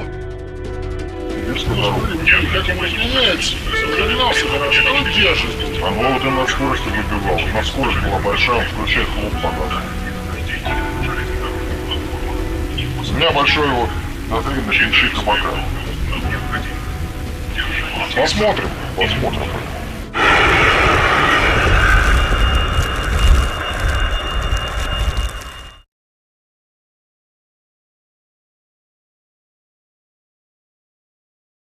The crew has been on the railroad for 11 days. Я так и не поняла, спала я вообще? A stroke of bad luck is waiting for conductor Lyudmila as she meets her fiancé in Chita. Вот это что было сейчас? And for the whole crew when they get to the next station.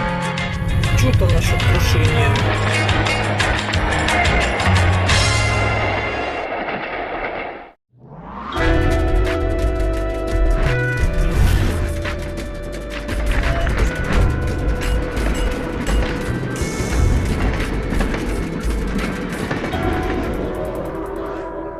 Moscow to Vladivostok. The most important train journey in Russia. It's the most difficult. Нет, отходите, девчонки, нет, страйку сушу. And the most unpredictable route. But it also has the most experienced conductors. Скажи, командир, что можешь, Я все могу, все могу. How far can they go to protect their passengers from fire? Только выхожу, оттуда уже дым валит. Or to keep the frost at bay when it's minus 50 degrees. Давайте там побыстрее немножко, холодно же на улице. And what do they do when every single automatic system fails? Ребят, поехали! Ага, все, Серега, выбегаем. Russia's main train crosses the entire country and back again.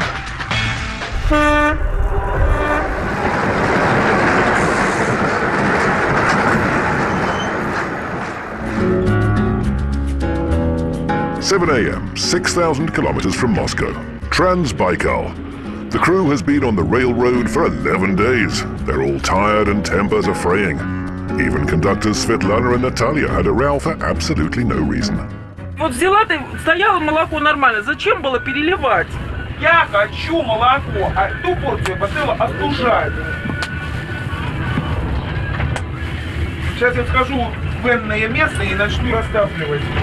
Я, говорит, кофе хочу с молоком. Я молоко хочу, да? Чего ты такого не хочешь? Я все хочу, только проснулась. Как хорошо, когда ты спала, ангелы летали. Да вы сегодня с начальником спали 12 часов, но начальник-то поменьше дает. Я вас прям вообще не видела, ангелы. Ты мне сегодня спать дала? Это ты мне спать дала? Ты мне дала? Как с Хабаровска подняли, так каждую станцию меня и подымали. Я так и не поняла, спала я вообще или нет. Она обязательно что-нибудь натворит. Она просто так не может. Ей скучно, если она что-то не сделает. Потом обижается, что мы с начальником на нее серчаем. Иногда обижаюсь, конечно, вот начинаем с ней ругаться, но как бы я тоже могу там ответить, но меня надо очень долго злить, чтобы там, допустим, с ней там, вот, но прислушиваюсь, потому что как бы у нее больше опыта, чем у меня работы. There are more and more problems every day. One system seems to be failing after the other. The electric heating system is still down, and that means the stoves have to be fired every hour. The conductors are trying to stretch the coal as far as they can, but resources are fading fast. Все замерзают, все нервничают, приехали. Холодно. Так, где у меня хоть тут огниво?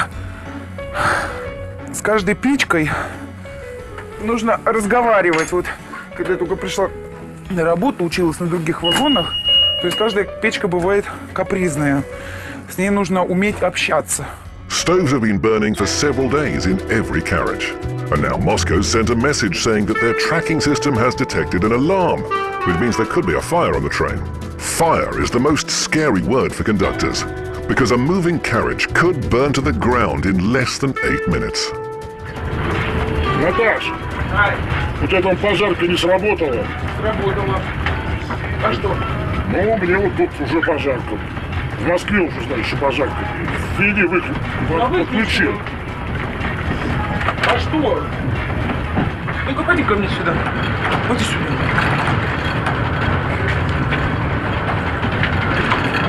Вот она мне сработала, короче, вот на это отделение. Я ее сразу выключила.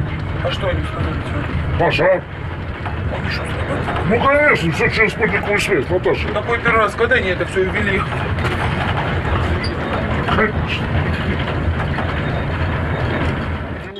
The equipment shows that everything is in order. It was a false alarm this time, but things could have been different. On their last trip, they had to cope with a real fire. Тот раз пожар был. Немножко растерялся, не знаю, что делать. Зато пришлось взять себя в руки и командовать бригадой. Перед Москвой, это после Владимира был, да? Да, после Владимира. Мы только отправились с Владимира. Да, сколько-то, может, минут 20 отъехали. Мои пассажиры, у меня поляки ехали. Пошли, типа, мы пойдем в вагонный ресторан, попьем кофе. Ушли. Я как раз тут собирался убираться. Иду с пылесосом, и что-то мне надо было у Светы спросить. Мои поляки стоят в штабном вагоне. И говорят, там дым, на ломаном русском языке, там дым. Света стоит в тамбуре, а там дым уже оттуда валит, такой едкий, черный. И что-то мне, я говорю, что случилось, да, ты говоришь, пожар. Я уже сразу одервенела. Я говорю, Наташа, стоп-кран срывай. Она говорит, я боюсь. Начальник нам кричит, срывайте стоп-кран, там темно, не видно ничего. Да, я не боюсь. Я Свете показываю, то есть, она уже побольше мне работает. Света сорвала стоп-кран. За 15 минут удалось потушить задымление. Пассажиры у нас выходили, даже не знали. Да. Даже в нашем вагоне. Я настолько у Наташки смотрю, я говорю, Наташа, успокойся.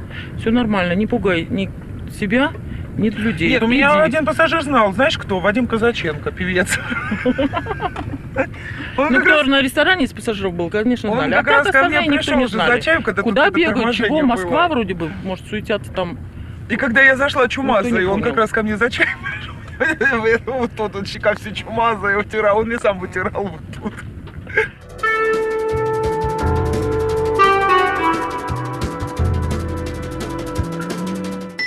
The train arrives in Chita in a few hours.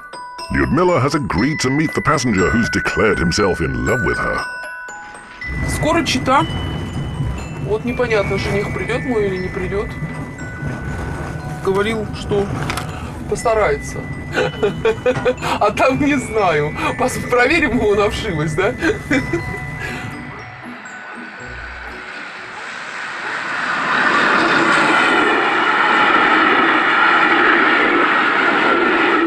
Чита через 6 минут.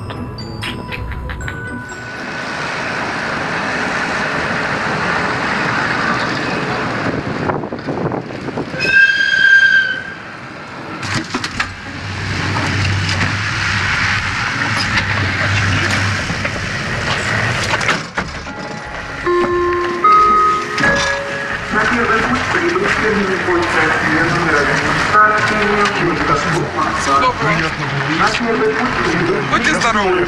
Заходите еще. Ну ладно. Ромашка, давай, дорогой.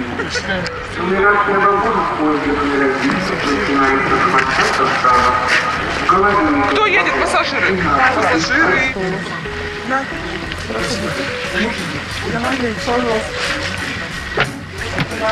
Юленька, проводи вам. 11, да. Добрый. Юленька, проводи ее. Проводи до купе. Екатеринбург. 5 место у вас.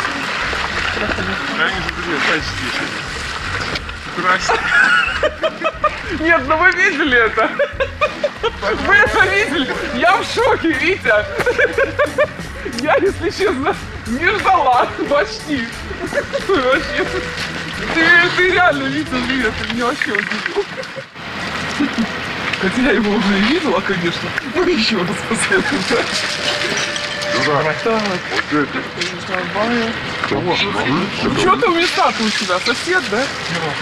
Ангел, Антонов.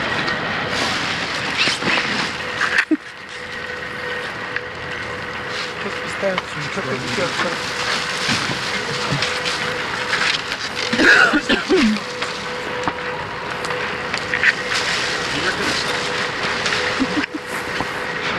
Витя, интересует вопрос. Нет, интересует, где цветы? Что еще? Подожди. Шампанское и... Подожди. Шоколад. Шампанское все. А цветам что сложно? Кто? А? Дедушка? Где вы, Свет?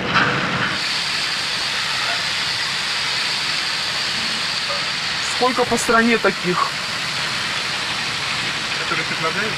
Да вообще, да, у всяких вот этих вот бойфрендов. Некоторые реально были такие, ну, серьезные мужики, как бы. Можно было и задуматься. А это я как-то серьезно не воспринимаю вообще. While Victor says his goodbyes to the girl on the platform, the normally bright and cheerful Lyudmila tries to conceal her disappointment. But the tears are hard to hide. Не плачь, я вернусь. Давай, не мерзни, не идите. Ты мне лучше расскажи, это что за история? Вот это мне просто интересно. Вот это мне расскажи. Нет, у меня нет секретов. Вот это что было сейчас? Я знаю это. Ну, а это что сейчас? Через год, типа, я там это? Просто встретить. Ну, так через год ты, типа, там это, да, приедешь. Что за хрень, Витя? Я племяшку привозил так. Я поняла. Это ты совмещаешь приятно с полезным, да? Что ты мне тут зубы заговариваешь или что? Парень холостой, если что. А, да? Да. Ну, базара нет, хорошо, ты парень холостой. Ты посмотри, какая она. Я тебе сказал, я справедливая. Парень холостой. И чё вы тут творили? В Чите? Так мне... Она-то не самой Читы. Ну, мне без разницы. Прям уж не могли расстаться, скажите, пожалуйста. Примерно так. Примерно так. Ну, так я и говорю. Ну, видишь, девушка испытывает какие-то надежды, хотя я ей сказал, что надежд не надо никаких испытывать. Ой, а ты ж... Ничего ты не сказал, а?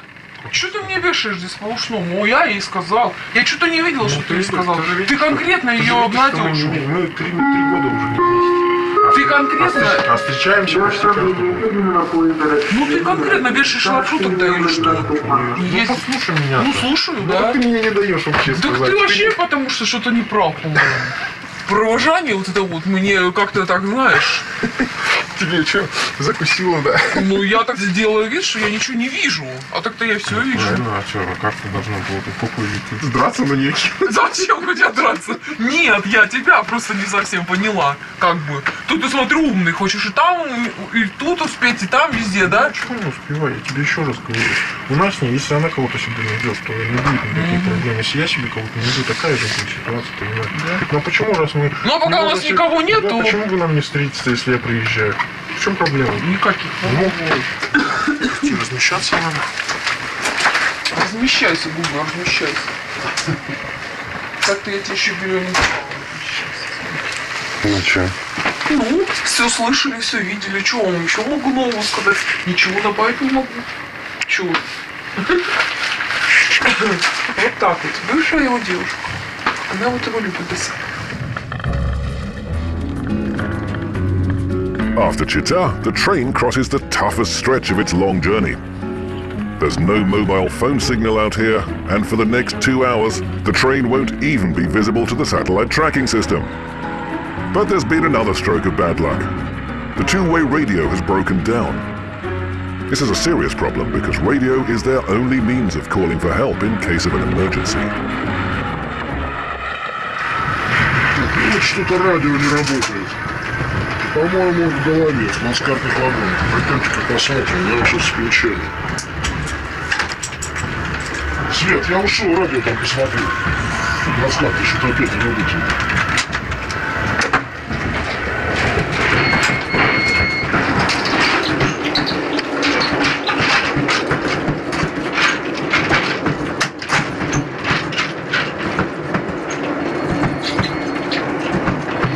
Все нормально. Часто приходится проверять. Да бывает, тут контакт такой слабенький.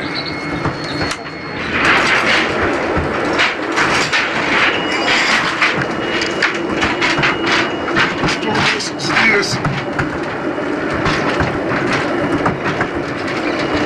Вот уже порядок.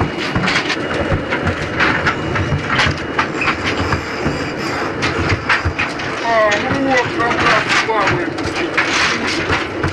Только в стороне. Все, сейчас перезамерим и, я думаю, будет работать.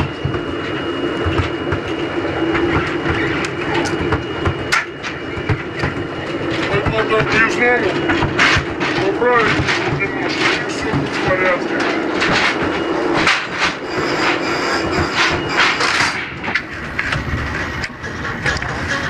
Ну вот, все работает, все пошло, все прекрасно. As soon as radio communication is re-established, news of a Trans Siberian Railway tragedy comes in. Под Иркутском на Транс Сибе 21 вагон с рельс с углем сошел. Встречная бригада локомотива погибла. Движение поездов на аварийном участке остановлено. Да, мы проскочили, но это было 3-4 часа назад. Все ломается, люди ломаются, а тут железо. Все ломается. Ничего вечного нет. Конечно, все это неприятно, не хотелось бы всего этого, но такие ситуации бывают везде.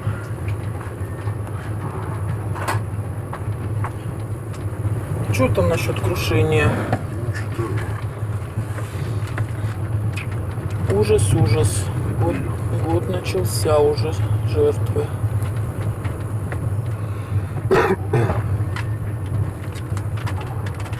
Страшно. Ребят жалко.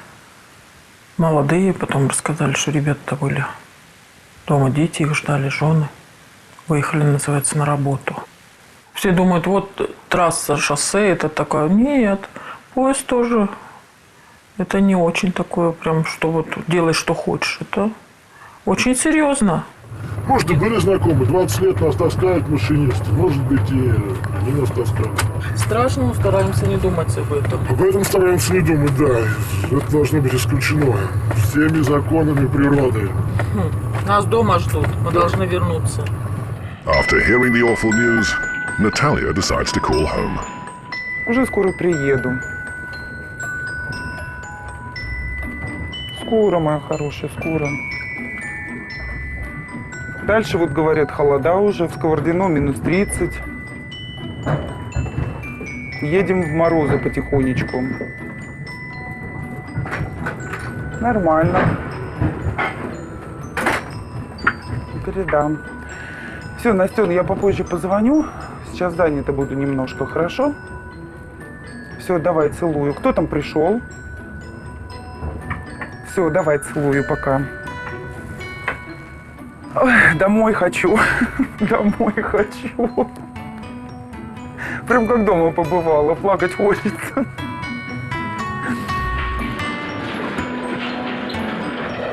After speaking to her children, Natalia is quite upset.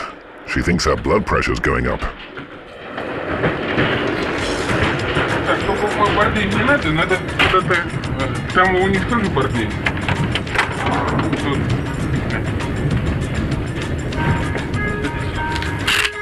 Куда надо, какую руку-то? Любую. Пульс. Так, объясняю, как это делать. Значит, сейчас я нажимаю, ты вот просто зажимай кулак, не сильно, просто свободно. А вот потом вот так вот к себе, понятно? Все. Давай. Расслабься. Получай удовольствие. Ну, пониженная должна кружиться голова. Повышенная ломить. Вот. Девственное давление. 120 на 85. Где работай? 120 на 85 это для меня высоковато. Потому что мое давление... Это для твоих годов уже Нет, нормально. у меня... И ты толстая, и поэтому все хорошо. У меня мое давление 90 на 60, и 120 для меня это уже высоковато. Все, Очень иди даже. работай. Не вводи в заблуждение всех.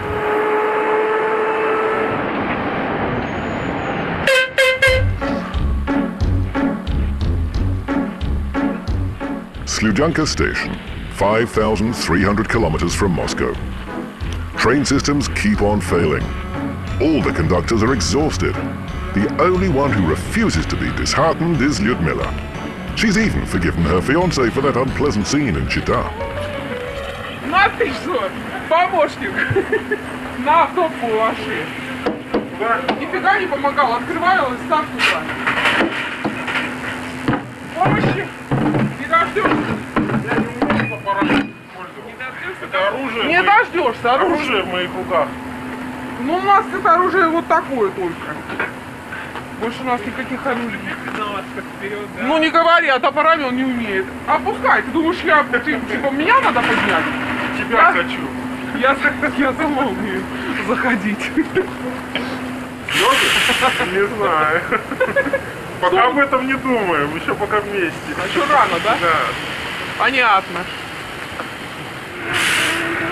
Меня, по-моему, Люда сильно не расстроит. Что ты там? Я не понял. Это я только расстроился, когда выходил в Чите. Ты меня оскорбляешь таким образом или пытаешь? Я вообще думал, больше не увидимся никогда. Даже так? Пришлось все планы изменить. А ты лежишь, только в боках належиваешь. Ты же всю жизнь занят, с тобой не пообщаться. Не, ну почему? Я иногда... Не так замотался от тебя ухажеров отбивать. Я вижу, ты сильно отбиваешь, да. Особенно сегодняшнего. Очень тебя отбивал. Ну, тоже чума какой-то сел, да. Давай жить вместе. Жить вместе, давай. Он едет в Елец, значит, заведем с тобой хозяйство, там вот он едет к брату, разводить хозяйство там этих. И даже вилки прилипают, что уж говорить-то.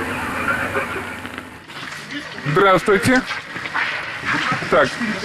Ага. Хорошо. Так, кому надо, берите. Вот хорошую это. Надо? А горячего? Вот, берите. Так, сколько? 200. Хороший получилось. На, отойдет жирненькая. Сколько вам еще? 50 рублей. Горячего не надо? Вот это 150. Холодного надо? Богатство Байкала у меня в руках. Байкальский омуль. Посмотрите. Качество, конечно, отличное. Сами коптят на...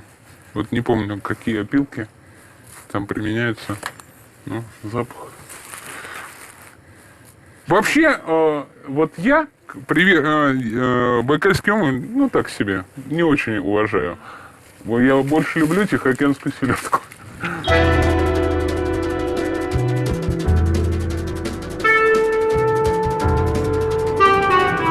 Moscow is still 4 days away, and bad luck seems to be haunting them as everything appears to be going out of order. Now there's a burst pipe in Antonina's carriage.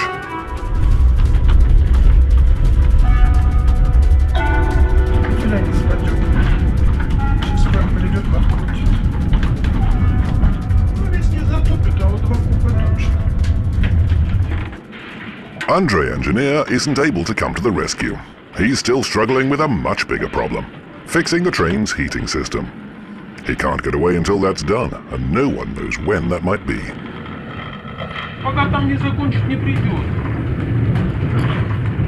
Когда он там закончит, нам неизвестно.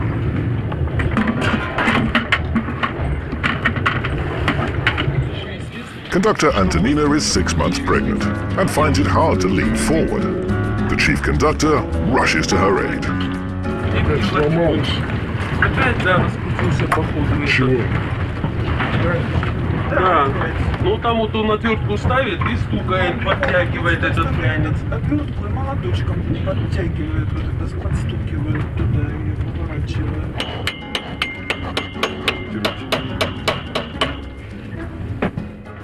Not even two conductors and their chief can handle the leak. They need to call on mechanic Andrei. Стучал. Что он стучал? Отвертку я ему давал, Андрюш, и топорик. Тоня сказала, что ты вставляешь там и стучишь. Я тоже посмотрел.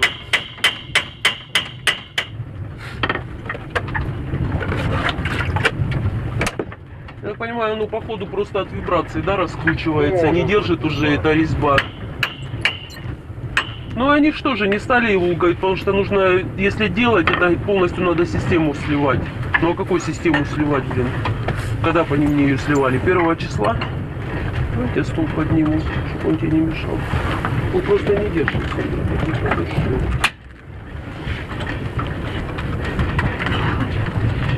Ну все, пойдем. Потом понаблюдаешь, скажешь. Ну, Тонечка понаблюдает, а я сейчас буду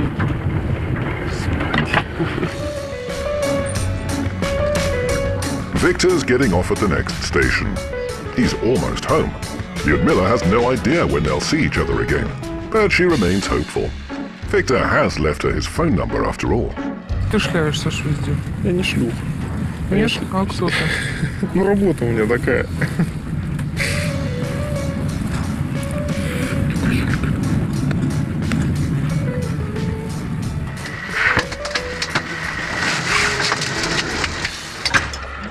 Over the past 20 hours, Andrei has tried to fix a broken high-voltage power cable and to restore the train's heating. But nothing has worked. One system has failed after the other. The train now can only be fixed in a depot with the help of locomotive shed staff. And the nearest is at Barabinsk. The chief conductor has gathered the entire crew because they have to work out how long they can last without heating.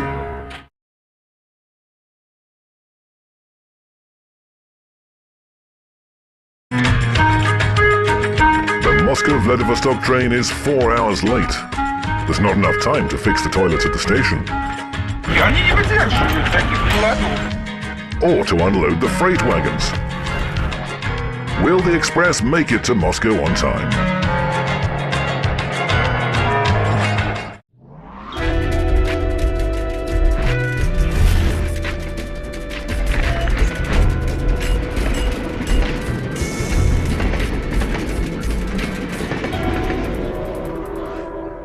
Moscow to Vladivostok. The most important train journey in Russia. It's the most difficult. Нет, отходите, девчонки, нет. Краю посушу. And the most unpredictable route. But it also has the most experienced conductors.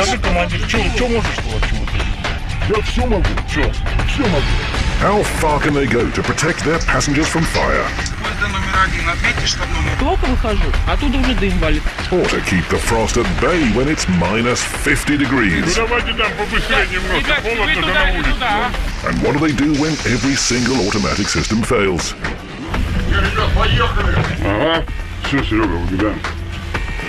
Russia's main train crosses the entire country and back again.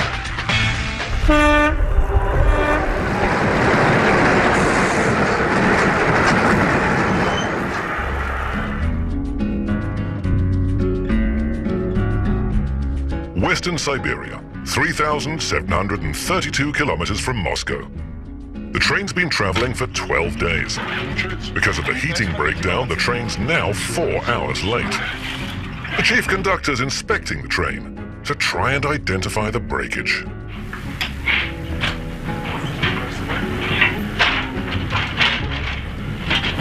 Мороз, никто ничего не слышал?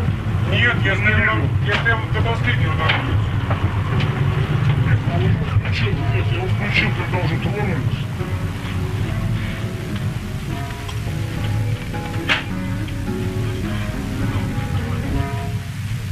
Не слышали нигде ничего, никто? Нет, вон где-то наши 3 вагона. У нас нормально. Так что передай, что до Барабинска отопление продуктов. Какой из них этих вагонов случилось, неизвестно. Теперь по вагонам. The mechanic just can't find the brake, so he can't restore the heating. The high voltage line can now only be fixed at Barabinsk station. That's still 470 kilometers away. And they're fast running out of coal. У нас даже эти самые, некоторые кидали туда эти, то колодки, то большие камни. Они же накаляются, вот тепло отдают. Так что проводники, они выкручиваются. The passengers may not be able to see the fuel shortage, but the toilet problem is much harder to conceal. There's an emergency. The toilets are closed in 6 cars. Russia's main train has new generation eco-toilets, and the waste can't just be dumped on the rails. The toilets can usually still be used within the city boundaries. Что вот эти конструкторы, кто это проектировал, ну вот это вот все, вакуумные там всякие, био, они не для наших морозов. Это люди, которые не были нигде. Они дальше Москвы нигде не были. Я думаю, в кабинете сидят, они не знают, какие тут морозяки, какое тут бывает в дороге. Тут не 15 градусов, тут по 40 и за 40. И они не выдерживают таких холодов. Я не знаю, зачем это делают. 40 лет на дорогу и бы на педаль нажали и улетело все. Другие поезда ходят нормально, а это вообще наказание какое-то. Я дежурю в туалете. Я целый день с ведром, целый день с кипятком, как мороз. Вообще, и тут присядешь опять сюда.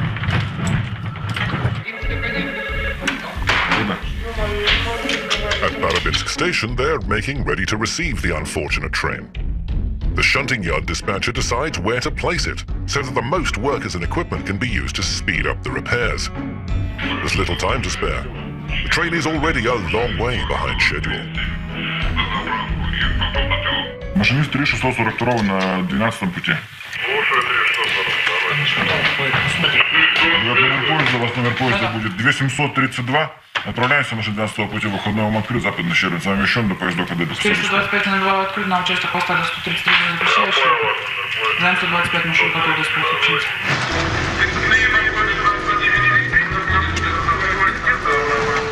In Barabinsk, the depot is preparing a replacement locomotive for the Russia train. It should be ready to be attached when it pulls in. Mechanic Oleg and his assistant are conducting a final check. Вот мы и пришли в кабину локомотива. Это пульт управления, так скажем, локомотивом, чтобы локомотив привести в рабочее состояние. Мы вставляем ключ управления, разблокируем щиток машиниста и включаем кнопку микропроцессора. Теперь включаем вспомогательные машины, компрессоры, вентиляторы. Локомотив готов к работе. Теперь мы можем на нем передвигаться. The depot head has given Oleg, the driver, a tough job. He's got to catch up with the schedule. The 16-car-long train now has to be driven at maximum speed along rails that are completely covered in snow.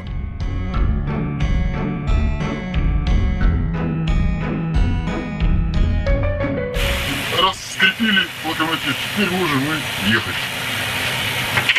Что и делаем? Отпускаем прямодействующий тормоз, включаем прожектор, подаем оповестительный сигнал и едем. Вот мы уже едем.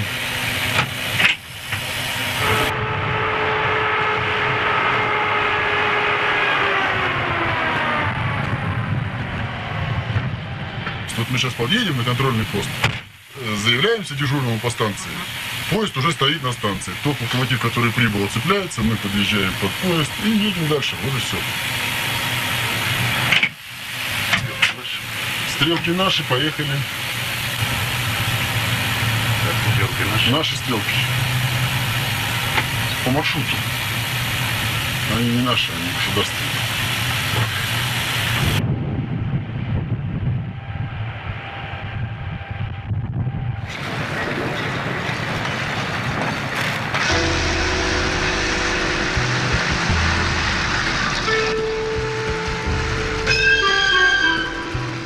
By evening, the Russia train finally reaches the Barabinsk depot. All the conductors hurry to put everything in order, prepare the tanks for fueling, and get rid of all the ice. They've only got 30 minutes to do it all. Я сейчас вот вынесу мусор, вот как раз переход, и поставлю вот здесь. Потом придет машина со спецработниками, и они соберут вот мусор. Вот мусор стоит, это вот, видимо, с тех еще поездов, которые, ну, до нас были. Вот здесь вот я сейчас его оставлю, и специальная бригада его отсюда заберет.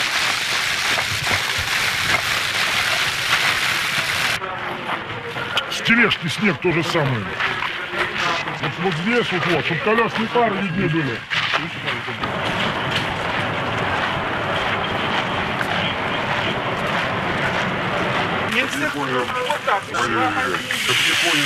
Аккуратней, провода там, смотри, не порви.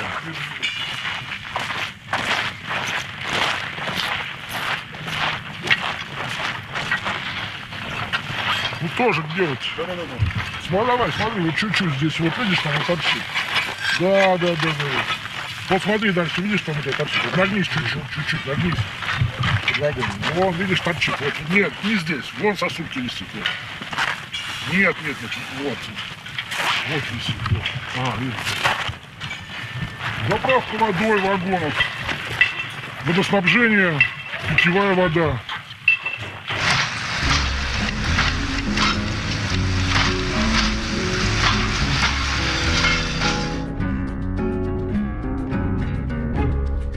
The train pulls out in 5 minutes, and the toilet problem has yet to be resolved.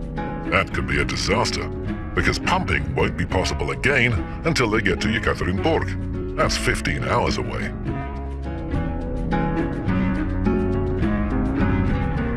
Алло, Миронов, единичка, по Барабинске, ну что с откачкой? Осталось 5 минут, 4. Да, стоит, машина там не может пройти. Так что, состав держать мне?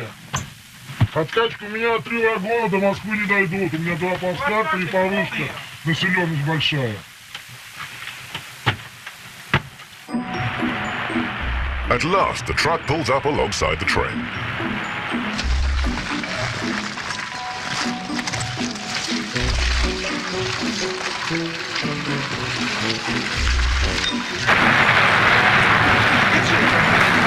Ваша фамилия как кто откачивал? Шелковников. Шелковников? Да. Ну всего доброго, спасибо, счастливо. Ну вот, спасибо им за то, что не откачали. Теперь можно ехать смело туалетами пользоваться.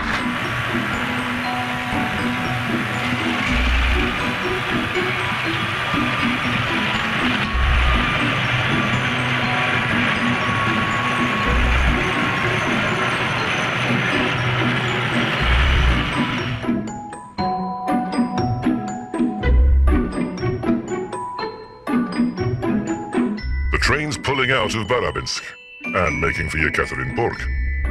Moscow's still a little over a day away. They left Vladivostok 5 days ago, and the conductors have become quite attached to their passengers.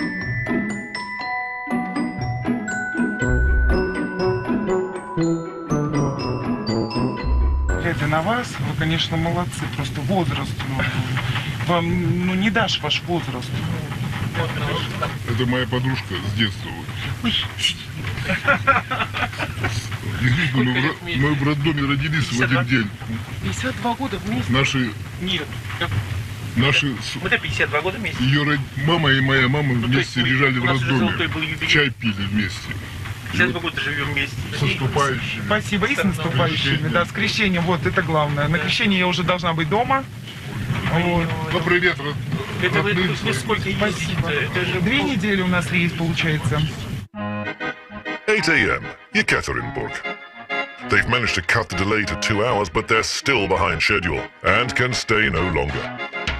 Because of the heating fault, the freight wagons were moved, and now it's harder to reach them. If there isn't enough time to unload them, all the crew members could lose their bonuses.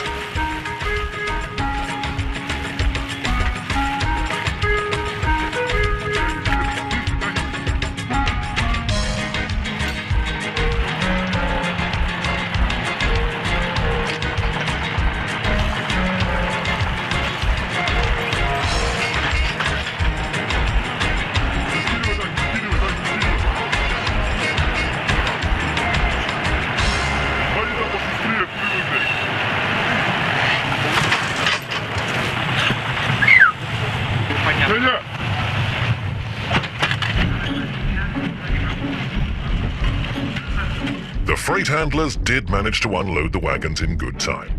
That means the chief conductor won't face any sanctions for rearranging the cars. But now Svetlana has her own problems to worry about.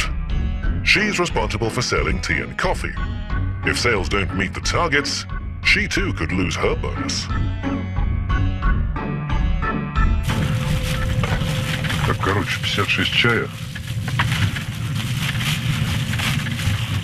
8 кофе. И 8 сливок, значит, да? А сливок обожди. Нет, сливок 11. Ну, я же говорила, когда еще выдавала. Она выдала мне по количеству кофе сливок. Что же вы, не знаю. Ну, а как тогда, если люди там просят не продавать, что ли? Не знаю, может быть, продавать все вместе за 15 рублей надо было продавать здесь все. Нет, так у меня некоторые люди брали кофе без сахара. Подожди. Базар-вокзал, да, начинается. Будем брать? Осталось? Ну вот видите, никто не пьет. Всем не жарко, вернее. Зима все-таки же. Вот автомобилистов не было. Журнал не купили. Получается план или нет? Я думаю, что должен получиться. Беру, но там вроде сказали, не берут, если что, назад. Нет, все, я ждал. Так, я тогда не возьму. О, как ты не возьмешь? А потому Я что ждал. она танки объявила. Ничего не может быть, не может этого быть. Сереж, не умничай, а. А что, они, значит, умно делают, а я дурак. К ним иди разбирайся. А я не пойду никуда разбираться. Со мной не Мне надо. дали, я отдал. Все. Со мной не надо И со мной не надо. Я ж не дурак. Вы что, издеваетесь? Я ж честнейший человек. Тут в магазин бы так они сдавали все. Так же. А я бы такое дерьмо не стал бы брать в магазин. Кружку одну зато продали. Видишь, какие молодцы. Кружка красивая. Но если мне назад его вернут, я вам назад это все и перенесу. Понятно? Надо не брать тогда в следующий раз, который не берут. А вот ты с ними иди и говори. Туда вы никто не хотите идти. Не, А мне ну, надо я помогу тебе выслушивать. слушать.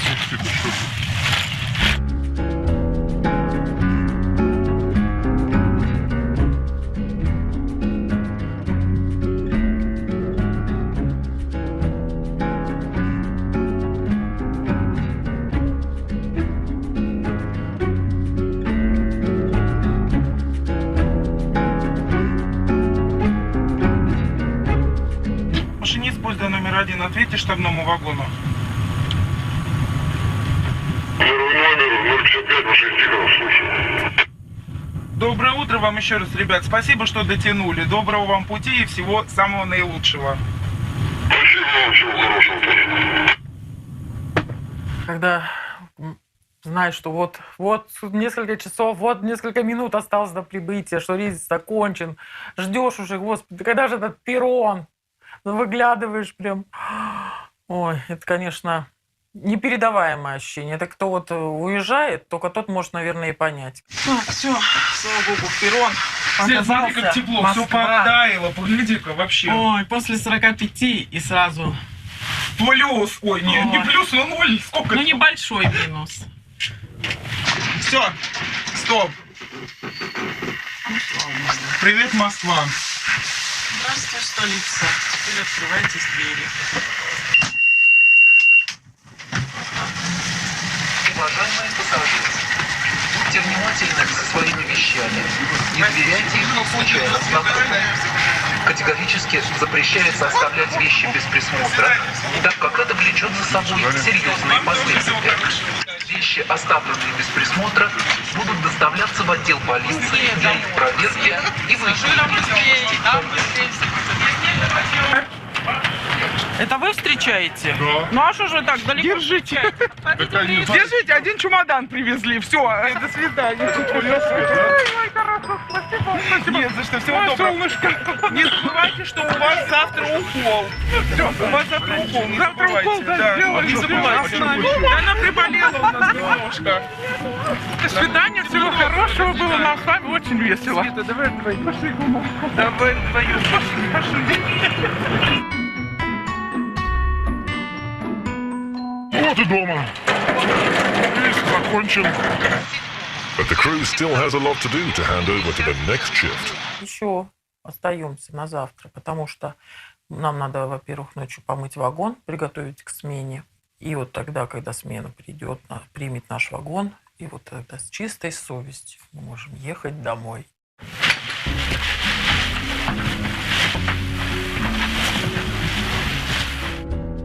The conductors have to count all the dirty linen carefully. If there's anything missing, the crew themselves will be charged for it.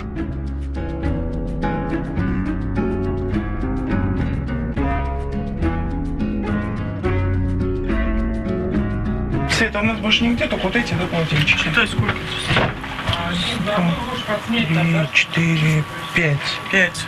Один там и 4 здесь. Я что-то больше не нахожу салфеток. Слышь, салфетки я не нахожу. Все, что там лежит. Складываю в мешок, а не комплектный. Где мешок? Ты трепал его, носил там? Ты вот это вот целый мешок будешь таскать? Оставим его тут, так и тебе дадут какой-нибудь неизвестный, да? Давай новый. Ну все тогда. В черный пакет положила и все. Тут тащить-то. Это с каких вагонов ты принесла? Ну, с наших. 3-й и 4-й. Так, 5-й уже, по-моему, передали. Да, 3-й, 4-й тут, да?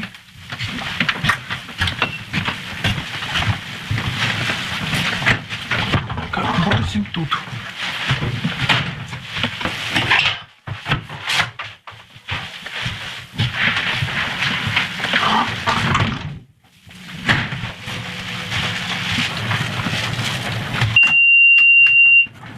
Машина идет, Свет. Ну все.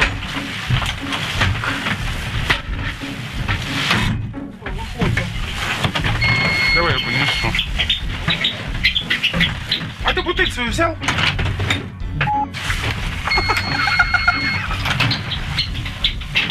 Так, все, пошли сдаваться.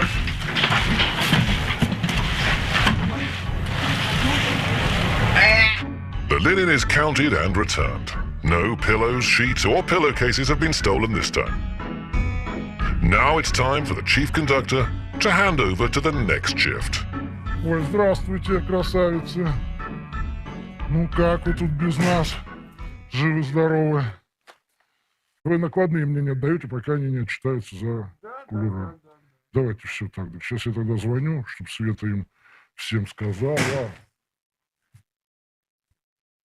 Свет, давай там всем скажи, пока не сдадите кулера все. Мне не дают накладные, пока вы не сдаете. Пока весь состав не сдаст. Кстати, наша бригада всегда кулера сдает. Вот так мне и сказали. Свет, туда передай. Мне утром не отдадут накладные, пока не сдаст вся бригада кулера.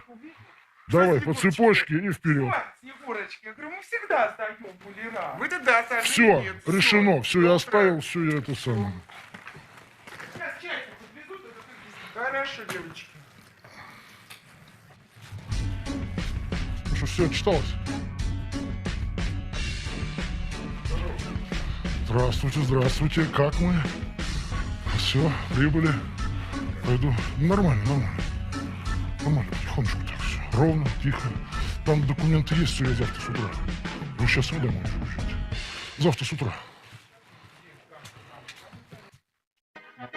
The crew spends the night in one of the empty cars, parked on the siding. They have one night to check receipts and paperwork.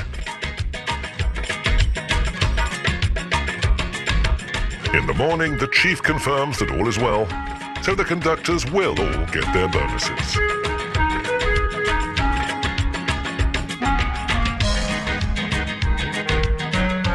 Что прибыли товарному сдается все, оплата проводникам. Все, спасибо.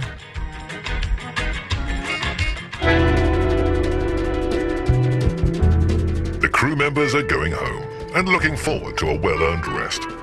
Natalia and Sergei are no exception. After their long journey, they return to their families.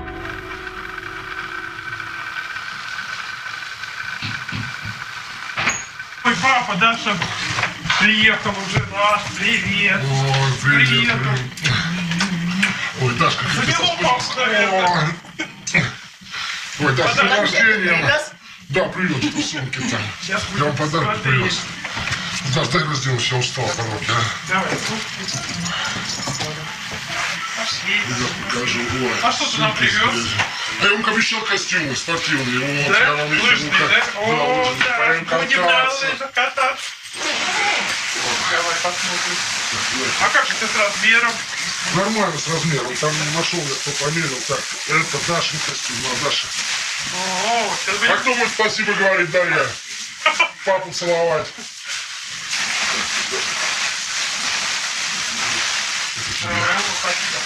Спасибо, дорогой. During the trip, Natalia had several arguments with her husband by phone. He's not at all happy about his wife's constant trips and even mentioned divorce. Natalia has no idea what to expect from him when she gets home. Ой, это метель. Ляля, привет. Привет. Иди скорее ко мне. Скорее, скорей. А чё это никого нету? Чё это тихо? Ну, привет, да. Ты меня не узнал, да? О, мамочка. О, привет, мама. О, здрасте. А чё это у вас? Я тихо пришла. Привет, ну здорово, Сига. Как ты себя чувствуешь, как добралась? Нормально, а вы как? Тоже Вы на работе еще? Да. Понятно. Так, Надька вам сразу его раздавлю. Держите. О, спасибо большое. Вот с праздником вас. Спасибо. Ой, прям целоваться быстрее. Ну, подхалинки-то. Подхалинки-то. Сын давно хотел себе как бы iPad, как бы компьютер один, детей двое взрослых, ровесников, постоянно это драка за компьютер. Вот, и он, мама, когда, ну вот по случаю дня рождения я купила ему, конечно, немножко с опозданием, вот, купила ему iPad, он обнял меня, поцеловал, так сначала немножко даже покраснел, так ему это, вот, ну так, ну я не могу, ну, понравилось ему.